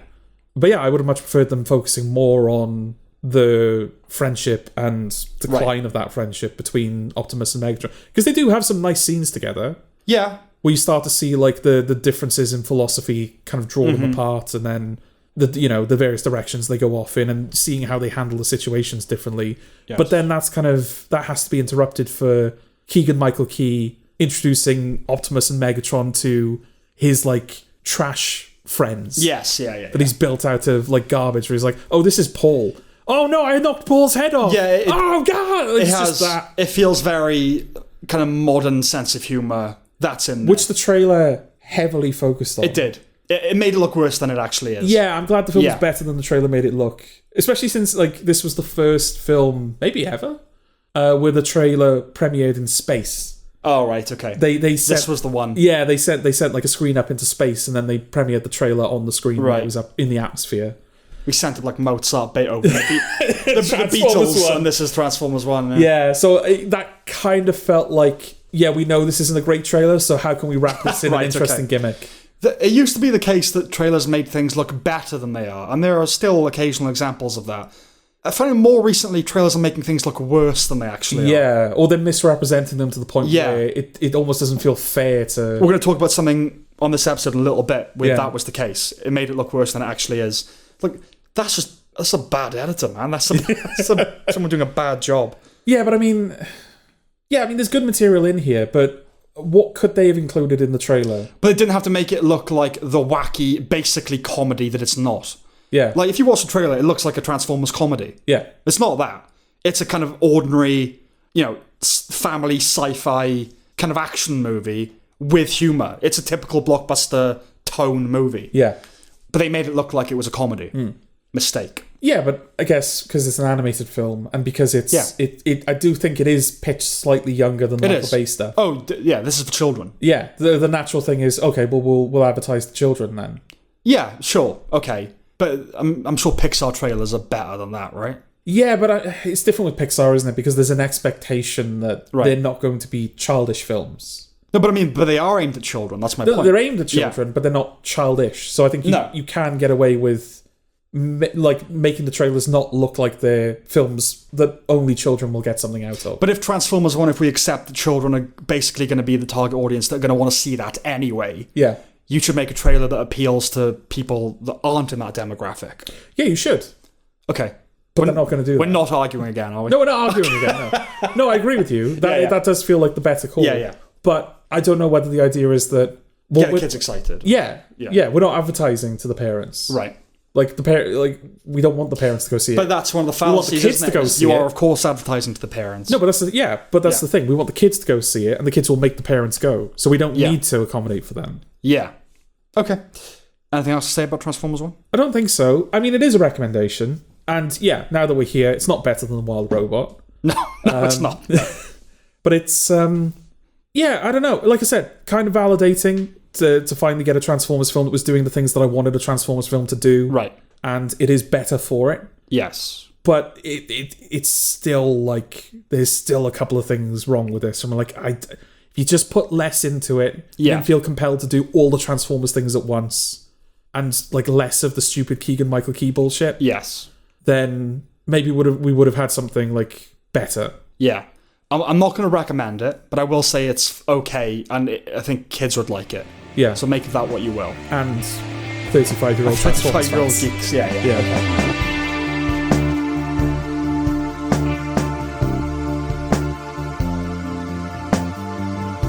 Piece by piece. Well, this is okay. Yeah, this is a bit more interesting, isn't it? Well, it's a different way of making a documentary. I feel like we've had a couple of those in recent years, haven't we? Yeah. I mean, it's basically a Pharrell documentary done in Lego. That's it. Yeah. That's what it is. Yeah. I think he, like, in the context of music as well, because the example I'm thinking of is the Beastie Boys story. Sure. Which, again, is a very different PowerPoint presentation. Yeah, it's basically them on stage taking you through their career. Yeah. As it, like a live show. Mm-hmm. Which, different way of doing like a standard musician biopic, which is kind of what this is. Auto biopic, I suppose. Well, he didn't direct it. No, but it's very much him telling the story, isn't it? Yeah, yes. It's biographical, kind of autobiographical. We'll sort of come to that. Yeah.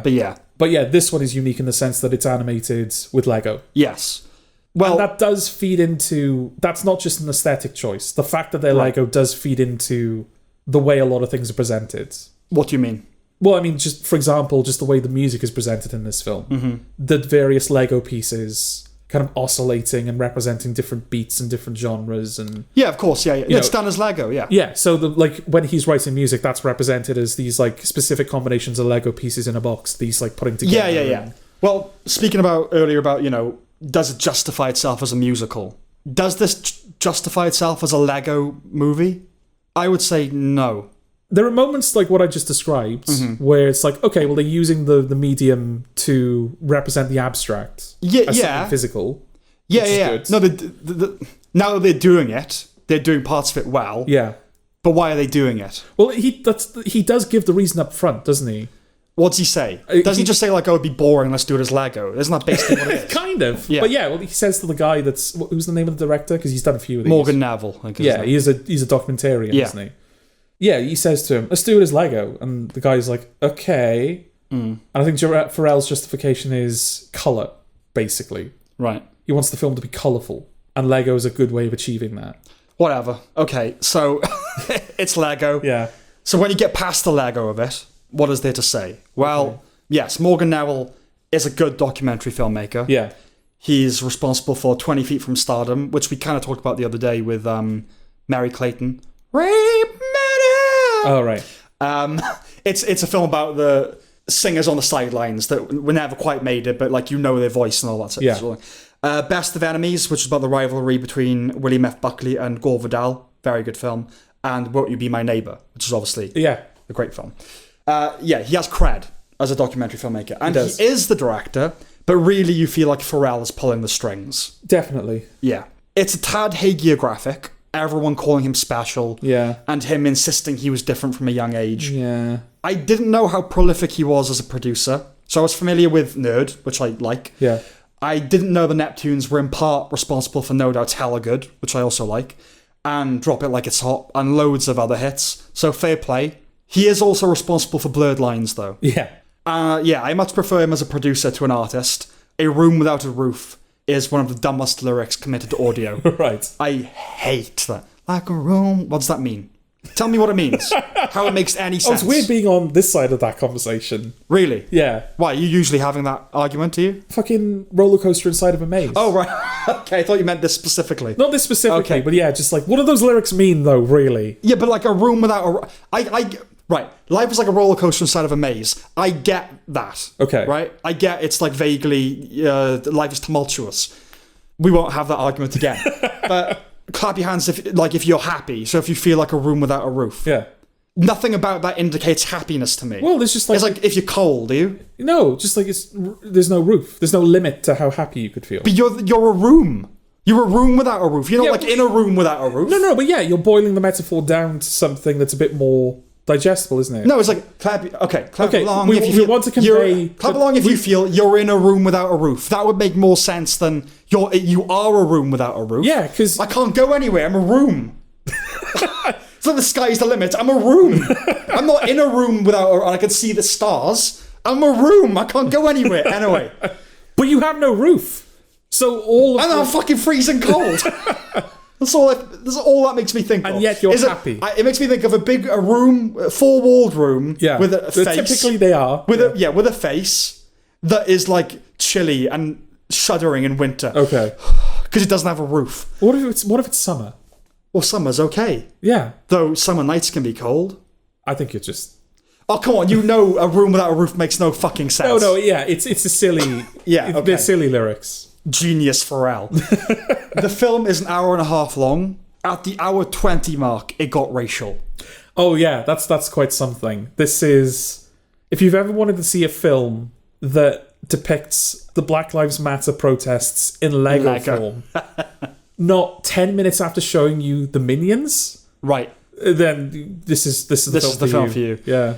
If he considers the George Floyd BLM thing a critical part of his journey, I guess it does have to be there. But for most of the film, I was thinking, wow, race is barely mentioned, let alone racism. Yeah. And for all the people that have beaten me into finding that refreshing, fuck you. Right. Seriously, fuck you. Then the rug was pulled out from beneath me. The last 10 minutes do quite a bit of damage, actually. Okay. On top of the BLM stuff, it has his Lego figure talking about the plight of the black community while sitting next to a pool in all this hip-hoppy regalia. And I'm not saying that doesn't entitle a man to an opinion, but it was a strange choice. Then he starts thinking a crow is agreeing with him. Then... yeah, no, that does happen. Then the opening notes of Pure Imagination play, which bothered me, which is my metric. And then it ends with him saying what's next for him is diving deeper, which the film won't possibly have time to go into. But that he's realised we're all just light and vibration, and that he's going to serve that. There's a hint of Kanye in that chat, isn't there? Don't you think?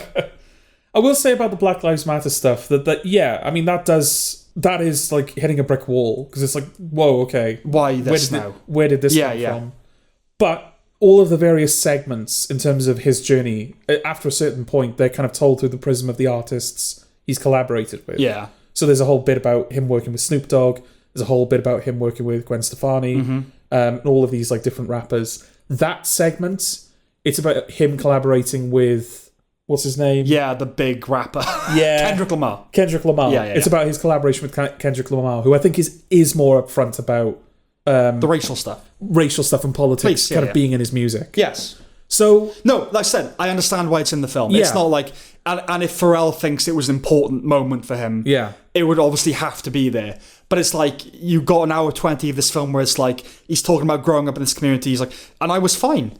I loved my childhood. Yeah. I loved watching The Twilight Zone. You're like, oh my God, this is not going to be about the hood and about institutional racism. And then it is. I was like, oh, it was all right. But it is for a bit, and then it's not again. Yeah, I know that, but it's at the very end. Do you know what I mean? You kind of leave. I know what you're saying, yeah. I think it's because of its placement in the film, it automatically... Yeah, and like I said, there are those moments where he's like, he doesn't say I was special, but he's like, I was always different in this. And you're like, okay, a bit of an ego there. But then at the end, you got the BLM stuff, and then a crow in the distance, and he's like, yeah, he gets it. And you're like, oh, you're mad. You're mad. And then, he's talking about we're all light and vibration, like, okay, you're going off the deep end now. Okay. You are Kanye Westing it. I found it perfectly acceptable for an hour 20. Right. That's my, takeaway of it. Okay. Yeah, I mean, I wasn't as bothered with the BLM stuff, but I think that was because by that point I tapped out. Okay, maybe I was in it more than you were then. I mean, I just thought it was fine. It was never going to be great. Yeah. It was fine, you know? I think I think just his general... manner. Yeah. And he does. I will say he's been married to his high school sweetheart or something, right? He's been married to her for no, there are things about him that I'm just saying, there are things that break the mold that you don't expect. Like, okay, that makes me like him more. Yeah, like you said, he's been married to the same person for quite a while. A person that it was kind of nice when she shows up in the documentary, because I think the documentarian makes a point of saying she's not a public person. Yeah, you don't do interviews. Yeah. And so I wouldn't be surprised if this was part of the justification for doing it as Lego. Because we're not seeing her face. Yeah. We can now speak to her. It's like, oh, that's nice. That she was willing to do that. And just kind of his, like you said, the fact that he had supportive parents. He did, whenever you think of a rapper or hip hop artist, a certain background is inferred. One which is usually born out. Yeah. But he basically grew up white. I know that sounds awful, but when you think of an upbringing in America in certain communities. Yeah, he grew up, but he mainly talks about what TV shows he liked and stuff like that. Yeah, it's not about gangland and being raised by his grandmother and all that kind of stuff. No, it was I mean, he obviously it wasn't a journey. He didn't just fall into fame. He had to go through the various audition processes and people not gelling with what he was offering and everything like that. But it's not presented as though it was this 1 in a million shot. Out of nowhere he kind of had this magical opportunity. Yeah. He finally got what he does. Everything that he deserved to get. Mm-hmm. It's he had a good childhood. People around him were supportive. He knew what he was doing, and he had opportunities. Yeah, and he worked for it. Yes, and that was nice. That it wasn't a story of oh, this is such it's such a miracle that this happened. That this story deserves to be told. It was just very matter of fact. No, this is about a guy that knows what he was doing and he was rewarded for it. Sure, but his general manner and just the I know it's a documentary about him, so people aren't going to be yeah, I mean, I've got problems with him, but but why not? It actually should be doing that. Yeah, that is what it should be doing. But that's why it feels like he's actually the auteur behind the film. Yeah, it's no, you're the subject of the film. Yeah, I get, but the film definitely feels like it had to be signed off by him. It's again, when at the end, he's like, oh, you won't have time for this, but what's next for me is blah blah blah, and it's well, let me decide that. Yeah, I'll decide whether it's relevant to the story. Yeah.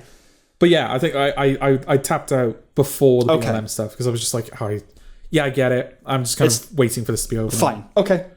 I will say that I appreciate it's not like as good animation as the Lego movie. It is certainly not. But it does have the same commitment to the Lego of it that the Lego movie does. Yes. I don't think there's any elements to this film that aren't Lego. Like the water is Lego, everything's Lego. That's true. I will say though, with the Lego movie, you felt like it was Lego pieces. Yeah, and you don't. You don't in this. It looks like animated Lego. Yeah, but by the end of the Lego movie continuity, Yeah. with like Lego Ninjago and stuff, Yeah, that's just all of the landscapes were just landscapes. They weren't even Lego anymore. Yeah, I know. I'm just talking about the first movie. Where you feel like they filmed the bricks put together. Exactly. Yeah. Yeah. No, this doesn't have that kind of texture. It doesn't. It's cheaper. But it's like no, we're using Lego, But it is Lego. so we're going to use Lego. Yeah. So I'm like, okay, fair enough. Yes. But I guess ultimately I'm not going to recommend it. Same. I mean, the only reason I watched it is because it was Lego. It was Lego. I know. I had no interest in Pharrell Williams, and I haven't Neither do really I. come out with like a different opinion of him. I know more about him. That's literally that's I know how more I about characterize him. it. Yeah, I don't feel better or worse about him now having seen his I suppose his story. personality doesn't surprise me whatsoever. His background did a bit. What he's done, I didn't know. Like I said, Hella Good I like that song. I didn't know he was kind of partly responsible for that.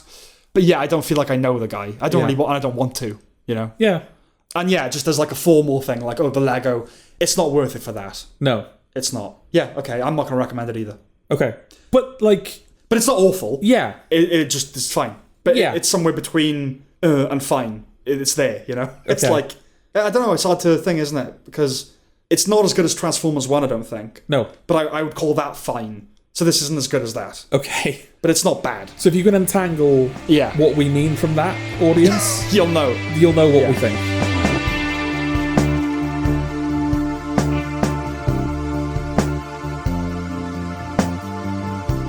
The Office. Oh, sorry, The Office. Yeah, The Office, Australia. Australia. I feel like it's going to be a little less ambiguous what we think of this, right? Probably. Because, yeah, I mean, we have opinions that we're going to share. Yes. This being the podcast and everything.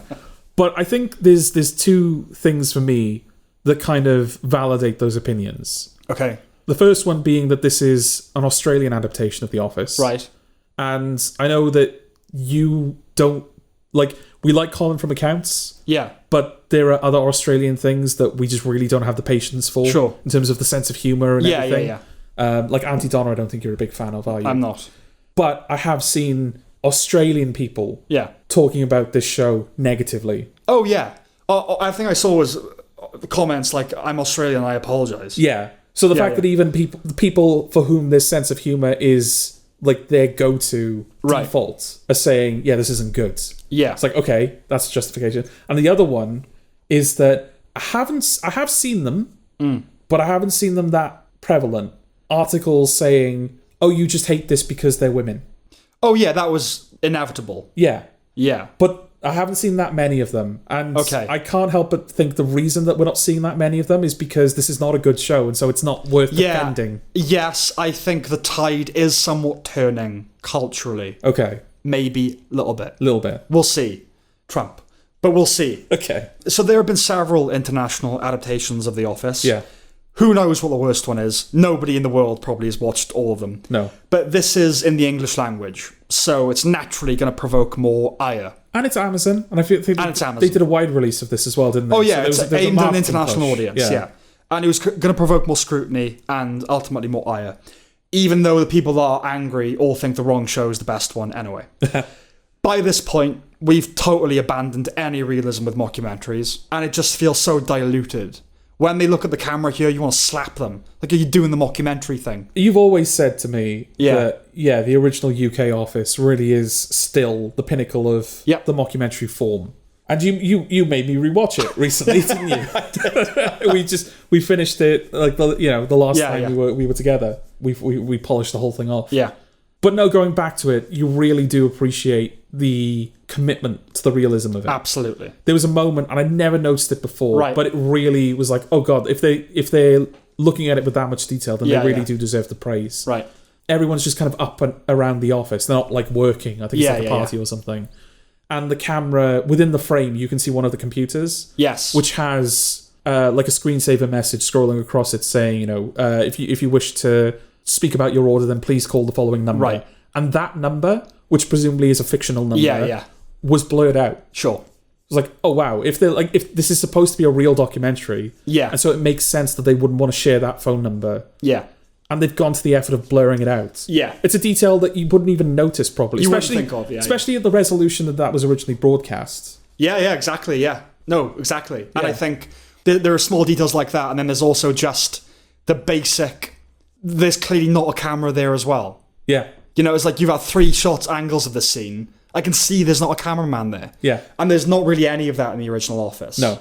And you still never see the camera people. No. Because that feels like such an easy way of selling the realism of it, is you see the microphones and everything, and you never do. No. Because a real documentary... They actually try and be professional. Yeah, a real documentary would hide that stuff. Exactly. Yeah. Yeah.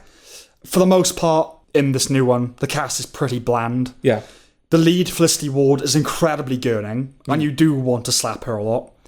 Steen Raskopoulos, which is the Tim, he's not charismatic.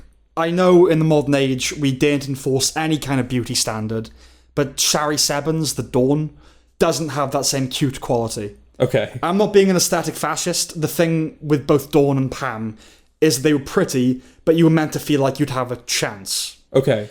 Dawn Tinsley isn't a supermodel. Edith Paul, the Gareth, is also very annoying and one-note and slappable. I say the Gareth, this is really an adaptation of the American Office. Okay.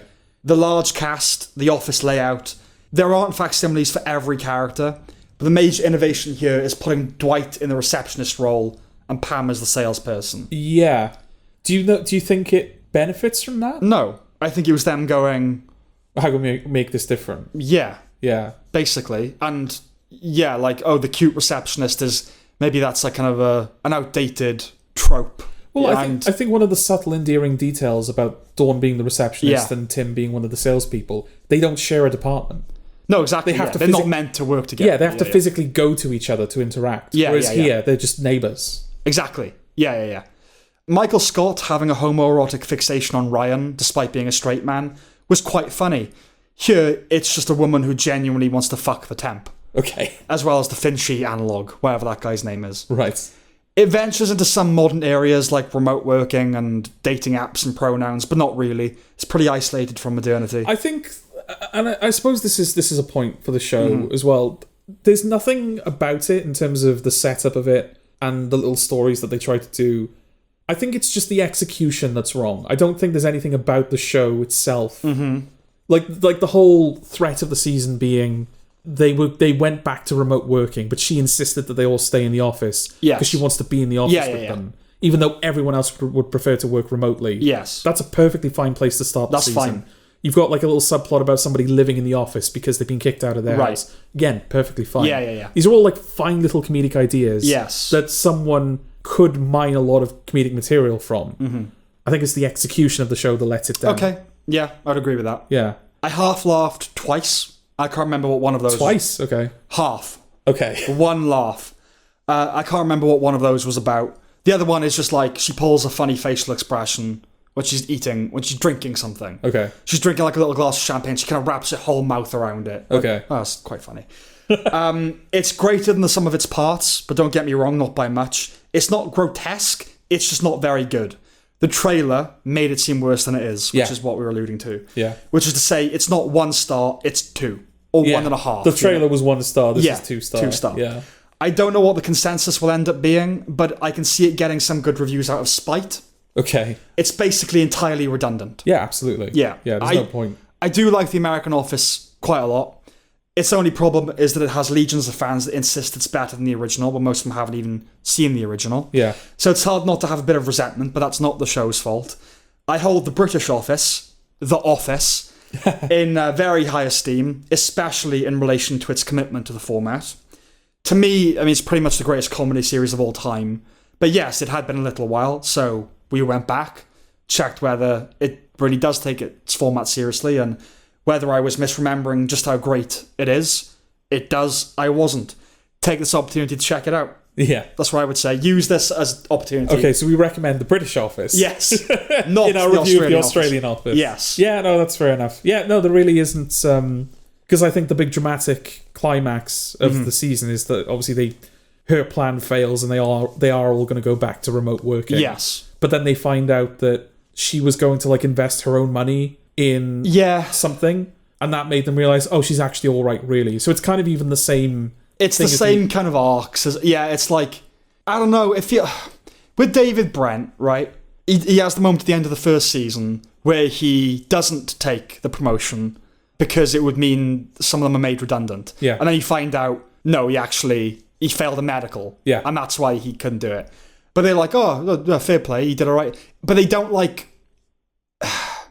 they don't all rally and kind of come to his. Whereas the American one, it has a lot more kind of time for. It wants you to love all the characters. And like really they all love each other and that kind of thing. And Pam really they all love each other, really.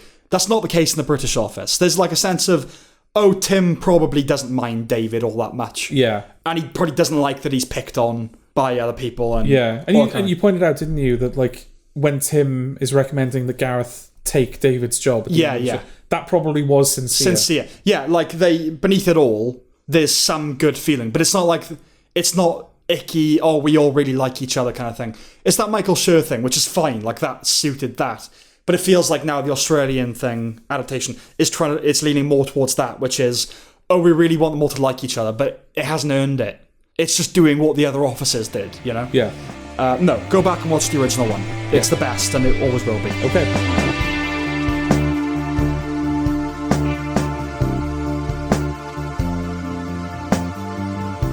Am I racist?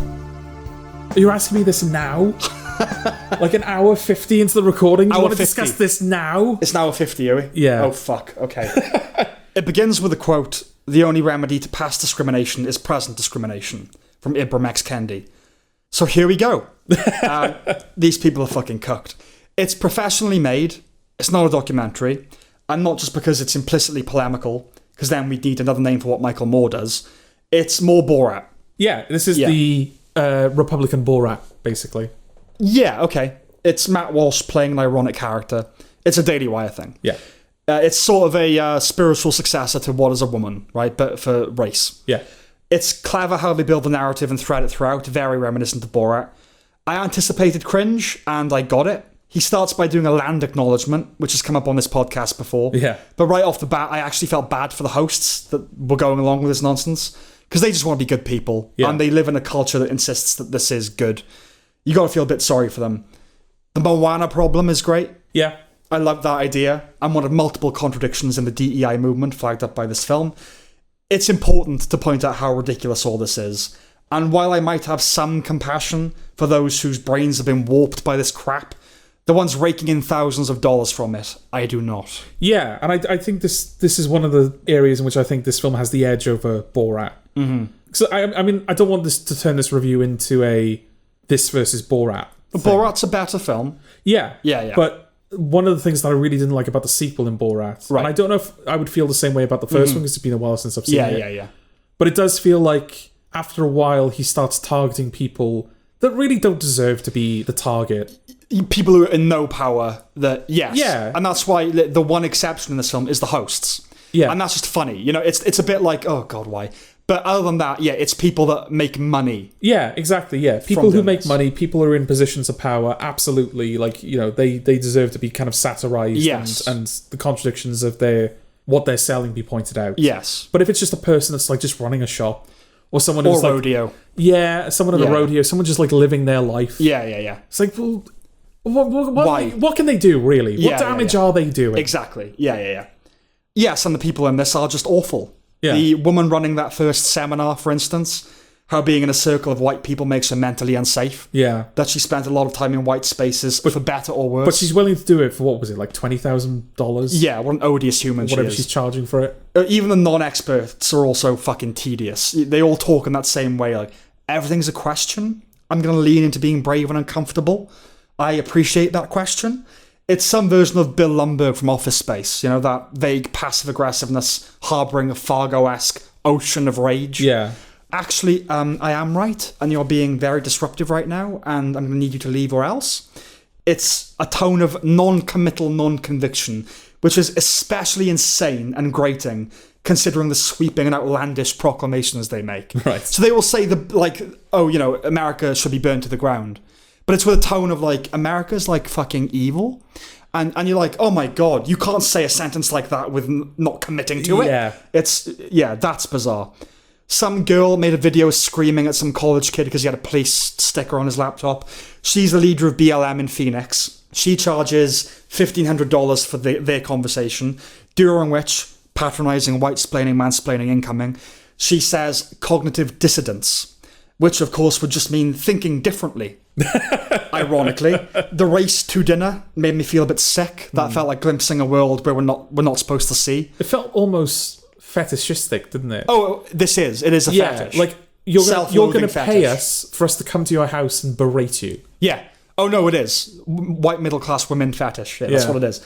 But yeah, do you know what I mean? It was like, oh, I'm not supposed to see this. It's like when you hear newscasters off mic, you're like, no, I don't want to know. Yeah. But yeah, where she says Republicans are Nazis and give up on America, the country's done, burn the whole thing down. There's a mother whose daughters she felt was snubbed by a mascot. She charged $50,000 for their conversation. Robin DiAngelo is a real coup. She's like the grandmother of all this stuff. Yeah. And they got her to fucking pay the black guy money. Yeah. That's proper, top 10 documentary moment. That was great. His seminar at the end really was a zenith. And well done to him for staying in character. Yeah. Props to the people that walked out, but what did they think they were going to? I don't know. I feel like the whip is... Yeah, when he gets the whips out, it's like, okay, even I wasn't anticipating this. I've heard people say that all else aside, the problem is that Matt Walsh is not funny. If you're ideologically opposed, yes, you're probably going to find it hard to find him funny. Yeah. And I don't love Matt Walsh, but he's funny in this. He has his moments. He has his moments. Yeah. And he has a pair of balls, crucially. Yeah. And also, there are loads of people whose politics I hate that I find funny grow up. I think it would have notched up one node for me if he had talked to a genuine racist and done something interesting with that. I feel like there was a moment in the film where that could have slotted into quite when he goes to that bar, doesn't he? Yeah, he goes to the biker bar and he's talking to all of these people that he kind of in his when he's setting up the segment in his voiceover, he's kind of framing it as oh, I'm going to go and talk to all the troublemakers now. Yes. And they're not troublemakers, they're nice people. They live and let live kind of. Yeah. And then he ends up speaking to an immigrant in the South. A black, like a Jamaican immigrant. Or Haitian, something like that. Yeah, and he starts talking to him about oh, so you're oppressed and all that stuff. And the guy's just no, I'm not that. I don't do that shit. That's not reflective of me at all. Please, please don't say that about me. Yeah, I think it would have been, he could have talked to a black person that had experienced genuine racism. Yeah. Either back in the day or now, and to a genuine racist. And kind of pointed out that there are racists. There are people that have been the victims of racism. Yeah. The film isn't saying that it doesn't exist. Because yes, it's not. The film doesn't say that it doesn't exist, but there's none of that in the film. Everything that is a racial incident is a hoax. They focus on that, which is fine. The film is polemical. Yeah. But it's if you want to do a proper documentary, you should have talked to someone and kind of gone, whoa, okay. Well, I mean, there's an example of a genuine. That's the thing, isn't it? And I think it speaks to, I guess, the Daily Wire's philosophy when it comes to making stuff like this. Mm-hmm. Do you create something that can exist in a vacuum, or do you create something that slots into the cultural conversation of the moment? Because if you feel, I know what you're saying. If you view "Am I racist?" in the context of racism and politics of the now, it's a nice antidote. Yes, yeah. But if you're saying it's a totalizing.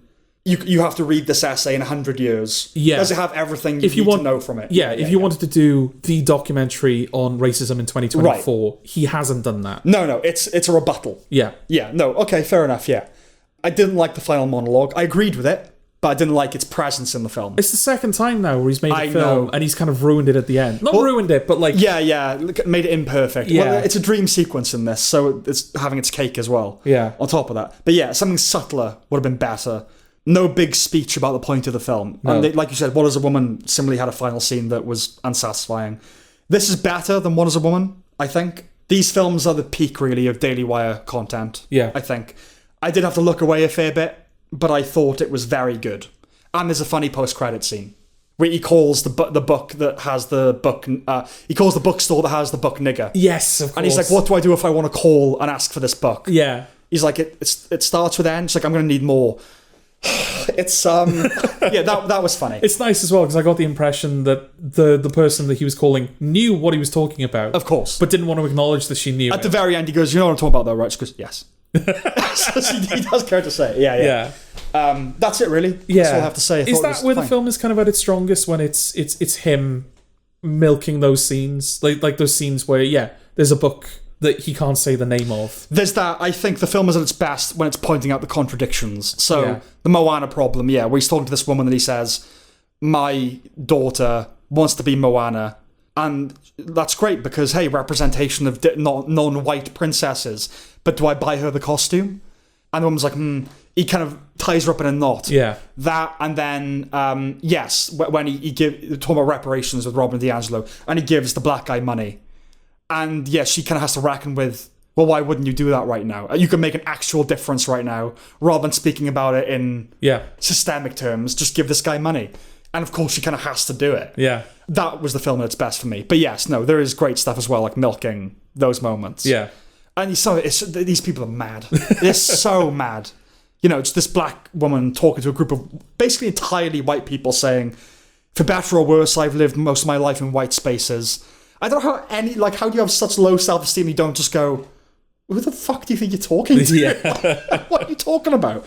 Anyway. I thought it was good. Yeah, I guess it is a recommendation, but it's an interesting one because I don't know, not that anyone listens, but I don't know who would I know take that recommendation and kind of act on it, because I think it is one of those films, unfortunately, where because of where it comes from, because of what it's talking about, you probably are going to stay away from it. We're not going to convince anyone who's ideologically opposed to watch it. We might convince people. The person that listens, they might enjoy this film. Yeah. So, they might not have watched it. Yeah. But now we would recommend they do. I think they would enjoy it. Okay.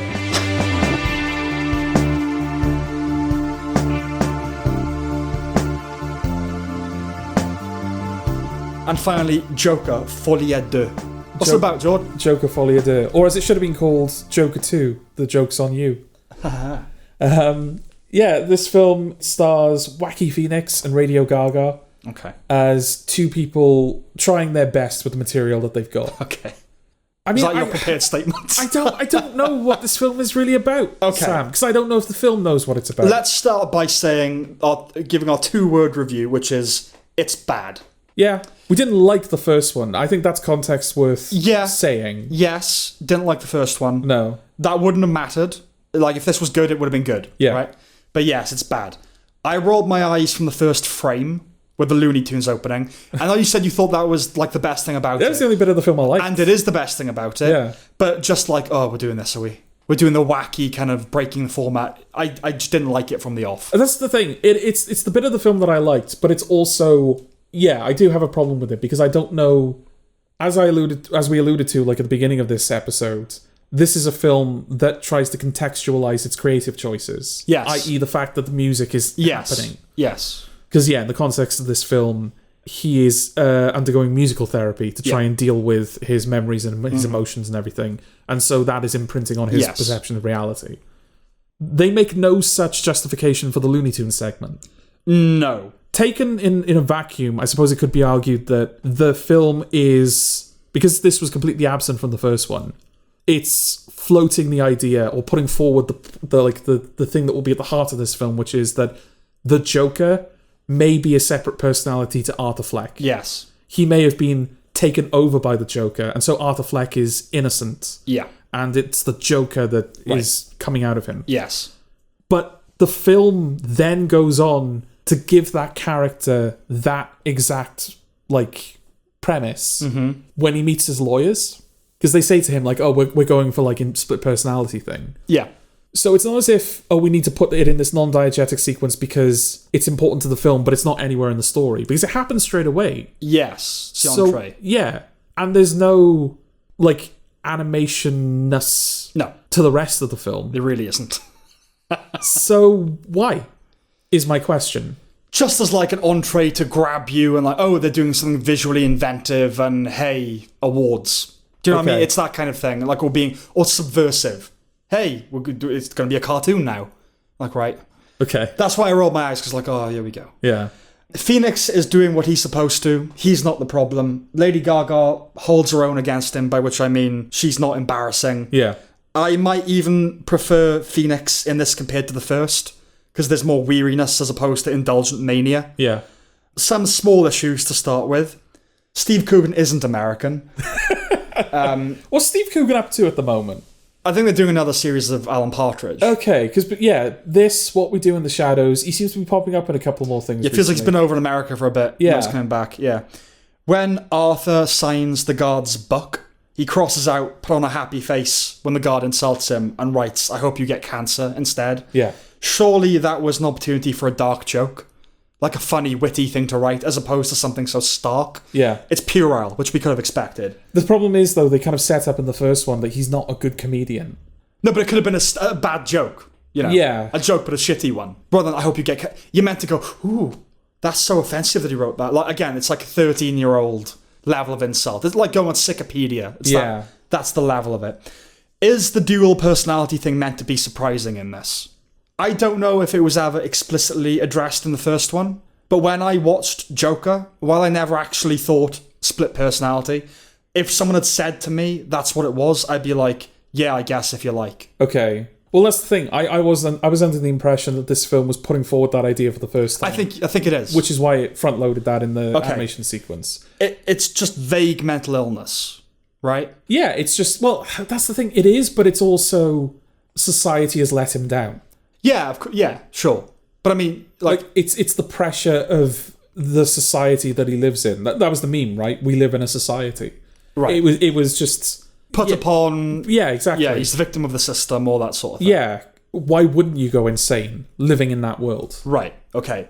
But schizophrenia, sociopathy, bipolar, borderline personality disorder, cinematically and to some extent, I dare say, in the real world, it's all one fluid motley of madness. Furthermore, whether Joker is a distinct identity is immaterial to me.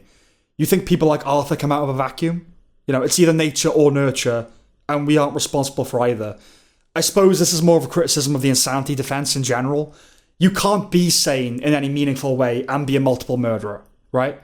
It's all a big continuum. Like when they go, oh, serial killer stand trial, and they go, he was found sane. It's like, he's clearly not sane. Yeah. Does that matter? Like, yeah, it's all on a continuum. No killer created his own context. It doesn't mean he shouldn't be dealt with. So I can understand the frustration at the liberal wishy-washiness embodied by Catherine Keener's character. But I'm coming from a slightly different place. I'm saying it doesn't matter either way to me. I'm not angry about the film betraying the legacy of the first one. Catherine Keener keeps saying he has all these fans that don't care about him, they care about Joker. And that does feel like a dig. Like, you missed the point if you liked him. The problem is, the first one isn't critical of him, because it's not a deep or complicated film. But that sentiment is one with which I concur. You're not really meant to cheer on Walter White. But Joker didn't establish any kind of self-examination. No. So this does feel like the filmmakers are spinning on their heels. Yeah, it does. And I think the fact that in universe there was a TV movie of his exploits from the first film, it does feel like... I don't know if they ever say, oh, you were portrayed this way in the TV movie. No, but we can imagine. Yeah, the fact that there is a TV movie and the fact that they are now committing to this idea that he's not someone that should be defended. Yes. I think that's where this idea that the film is actively criticising the fans of the first. Yes. I think that's where it came from. Yeah, and I can understand that, but I think the big problem is that it's trying to like unpack the first film to an extent. And but what is there to unpack? The first one wasn't deep. Yeah. So yeah. The musical component doesn't work at all. It's the idea of it and nothing else. There's some half-assed attempt, like you said, to contextualise it with the music therapist saying they use it to combat fragmentation. But really, Phoenix danced in the first one and people liked that bit. Yeah. So let's make the second one a musical. And also, yeah, for the most part, I think all of the musical sequences are non-diegetic because they take place on that stage, don't they? Yeah. It's a jukebox musical, which I'm not a fan of anyway. I don't think it's not embarrassed to be a musical. It's just not a good one. So whenever the needle drops, you equally go, oh no. Yeah. And why? Yeah. In the full-on musical sequences where it plunges into fantasy, It's incredibly uninventive. It's literally just the characters on a stage in a nightclub. Yeah. That's it. It's not doing anything else with it. And it's not delivering... Because that's the thing, I don't like musicals, but, No. even I will know that, like, if you're going to have a musical number, it needs to achieve something. Yeah. Nice to look at least. Even if it's that, yeah. Yeah. But yeah, like a musical number, it should do something. It should reveal something about the character. Right. Or it should forward the story. No, this is or do jukebox musical. They're just singing old songs. Yeah. But in this, it's just like, right, let's take the characters out of the reality of the film, pop them on a stage and make them sing a song. Right. And that's all it is. That's all it is. It doesn't add anything. Lady Gaga, she's enamoured with Arthur from the off. There's absolutely no development of that relationship. There's never a real sense. They kind of at the end, because it kind of turns out that she is just a... Oh, at the end, yeah. Yeah, she's an ardent fan. A fangirl, that is trying to... Wants him to be full Joker. Yeah, she's trying to like trigger his ascension to Jokerhood. Yeah. And when he rejects that, she rejects him. Yes. So there's a little bit of... At the end, it spins, but I mean, her kind of falling... I guess if she's just a fangirl, it doesn't really matter, but yeah. There's never a real sense of why that relationship is so meaningful or so needed by Arthur at this point in his story. But this points to one of the two most glaring issues at the heart of the drama. Nothing is earned. Yeah. In the climax, when he admits that there's no Joker, only him, he is responsible for everything he's done. Where the fuck did that come from? Well, he felt bad that... what was his name? Gary Puddles. He felt bad that he upset Gary Puddles. Is that it, though? Because here's the thing. That comes right after he's been presumably gang raped by prison guards. Yeah, that probably didn't help him. Well, is the implication of that gave him clarity? Because that's a fraught precedent right there. Raped some sense into it. Yeah, exactly. But asking the film to earn its evolutions is asking it to run before it can walk. Because the walking here would be making sense. Yeah, and at that point he can't walk because he's been anally raped. Yeah. By multiple men. Yeah. Which feeds into the other main issue, not the gang rape. That is an issue. Yeah. But nothing felt quite real. Yeah, I mean, I said just now that, most of the musical sequences take place in a vacuum. Yeah. There are a couple which don't. Right. The fire when she sets the fire, I think that musical sequence is happening. Yeah, okay. Because at the end of it, they both get captured, and then after the musical sequence is over, they've still been captured. Yes. But that's the thing, it creates distance, doesn't it? Because you start to lose track of what is real and what isn't. Well, nothing felt real. Just I never bought into anything or invested anything. There was impermeable veil over everything. Yeah. So the Arthur from the first film has somewhat disappeared. Yeah. Resultantly, the film feels as though it's built on a secret, as though the whole thing is a delusion or something like that. You're waiting for the bottom to drop out, but there's only bottom, nothing beneath. And that detachment compounds as the film proceeds, a consequence of its superficiality, the dearth of believability in his relationship with Harley, and the total absence of believability in the trial. They'd never let him represent himself. Yeah, because they even have a moment where they don't show Arthur straight away, but it's the judge. He like takes off his glasses and he's like, after consulting the state versus blah blah blah. Unfortunately, I've come to the conclusion that we must let Mr. Arthur Fleck dress how he wants, and it cuts to him in like full Joker makeup. It's like fuck off. Yeah, he's on trial for like murder. Yeah, and also there's the whole the part of the defense is he insane? It's like, no, and he's going to represent himself. Yeah, part of the defense is there's this other personality called the Joker, and he's clearly come as the Joker, and you're like, oh, I guess there's nothing we can do. Yeah, judge like, oh, according to the convenience versus whatever, we're going to let it because sure. Like that's the kind of the commitment they have. But this is the thing, and maybe this is like more of a criticism of law.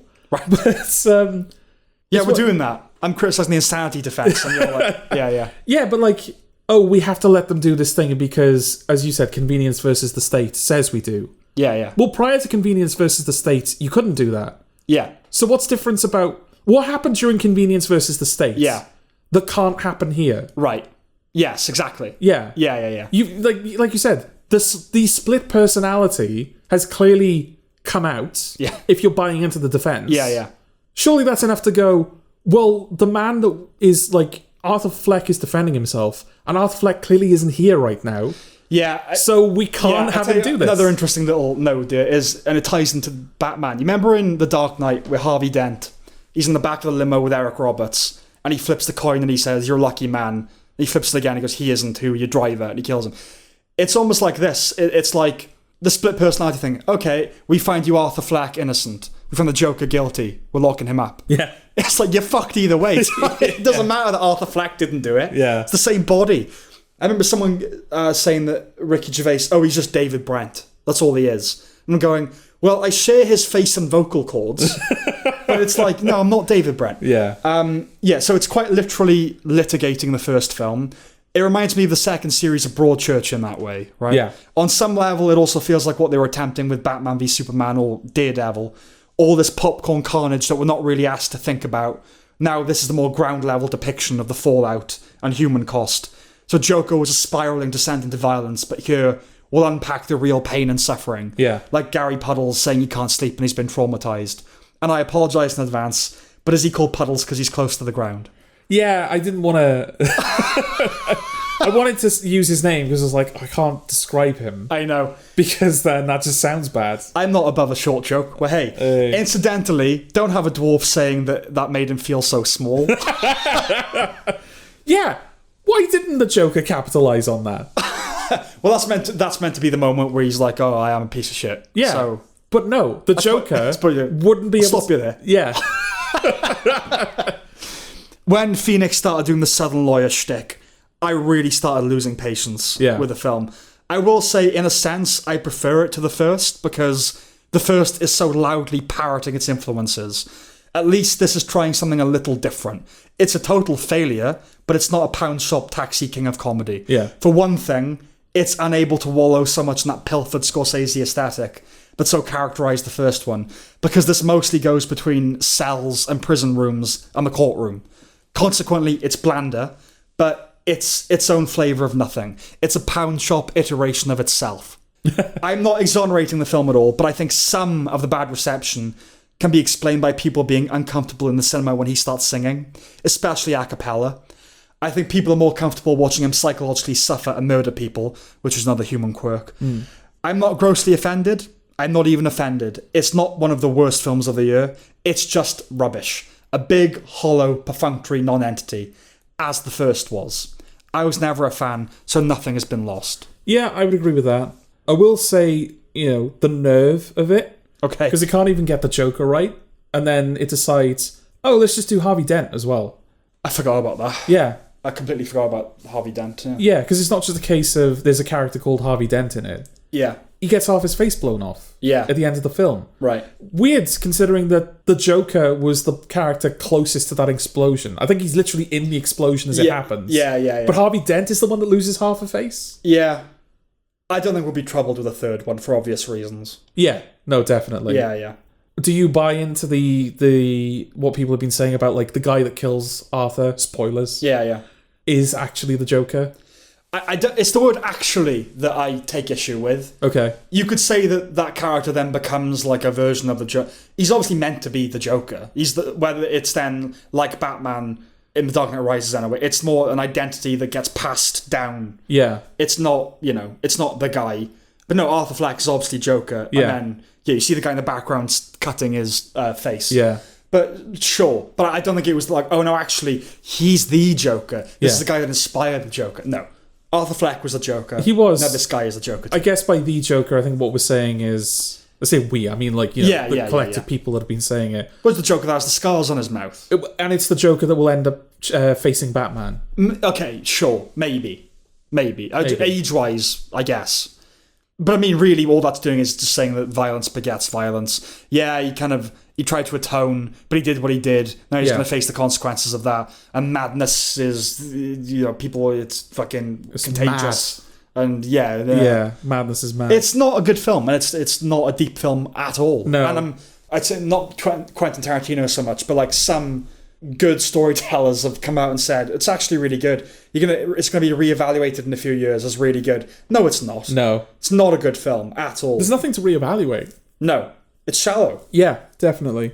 Because I will say, just to like briefly go back to the Joker thing, there is something.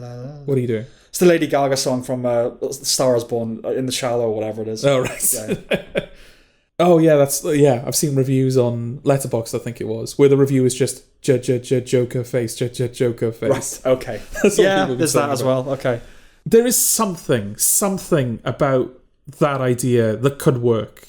Because what everyone said when this was first announced that they were going to do a Joker solo film was that, well, you can't do the backstory of the Joker. The whole point of the Joker is that he's came from nothing. He is this, as the Dark Knight phrase that he is this agent of chaos. This is the thing. He's that in the Dark Knight. Yeah. He's not that anywhere else.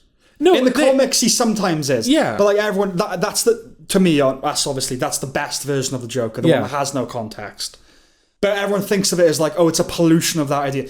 But everything other than Ledger, there's been a context for it, But that's the thing. Like in this, you've got these now 2 origin story films. Yeah. Where the character that this ends up being an origin story for is someone that isn't really in the films. It's the person that inspired them to become the Joker that we're telling the story of. If you want to think of it like that. Yeah. Because I think, this is obviously not by design. Yeah. They obviously didn't plan for, they probably weren't even planning for a sequel. No. But at the end of the second film, it's going to be revealed that Joker was actually this other guy all along. I think there is something to that. It's like, it's going to be the origin story of a character, but we never spend time with that character. We spend time with... Like, the origin story is actually the origin of that identity and the... Like Lightyear. Yes, yeah. I know what you mean, yeah. It sounds like it could be interesting on paper. Do you know what I mean? I think doing it, you might think, why am I watching this? No, I suppose so. Yeah. But I think the reason I bring it up is just because that's where my mind kind of was wandering throughout the film. It's like, a version of this might be good. Yeah. I will now think about that version. I think it's academically interesting. Yeah. I think I'd have to see a good version of it to be convinced. But I take your point that you're trying to think, how could this be good? To me, it's like a non-starter. The whole thing is a bad idea. Yeah.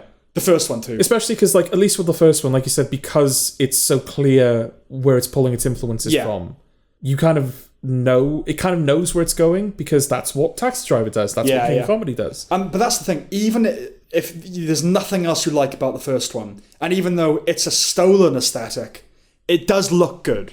Like the first, as in, they nail that aesthetic. Yeah. They get it right. And okay, well, I can enjoy that. This one looks horrible. It does look horrible. Yeah. It's boring. It's just, like I said, it's just cell, courtroom. Yeah, because it has no obvious influence this time around. That's what I'm saying. It's a pound shop iteration of itself. And that's why, in a way, I prefer it, because at least it's not a rip-off. Yeah. It's just its own thing. Yeah, definitely. Yeah. Yeah. So it's not a recommendation. It's absolutely not a recommendation. No. But I mean, that's coming from the perspective of people that didn't like the first one. No. And also, and doesn't hate this for the same reason that other people do. Yeah. And the vocal people who are being vocal about it, hate it for different reasons. Yeah. They feel it's a betrayal. Yeah. I don't think that. Don't worry about that. It's a bad film anyway. It's just a bad film anyway. Yeah. Yeah.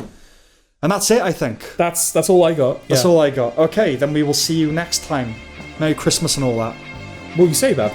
Is this the last one before Christmas? It might be. Okay. Who knows? But in case. Well, in case. Merry Christmas. Bye. Bye-bye.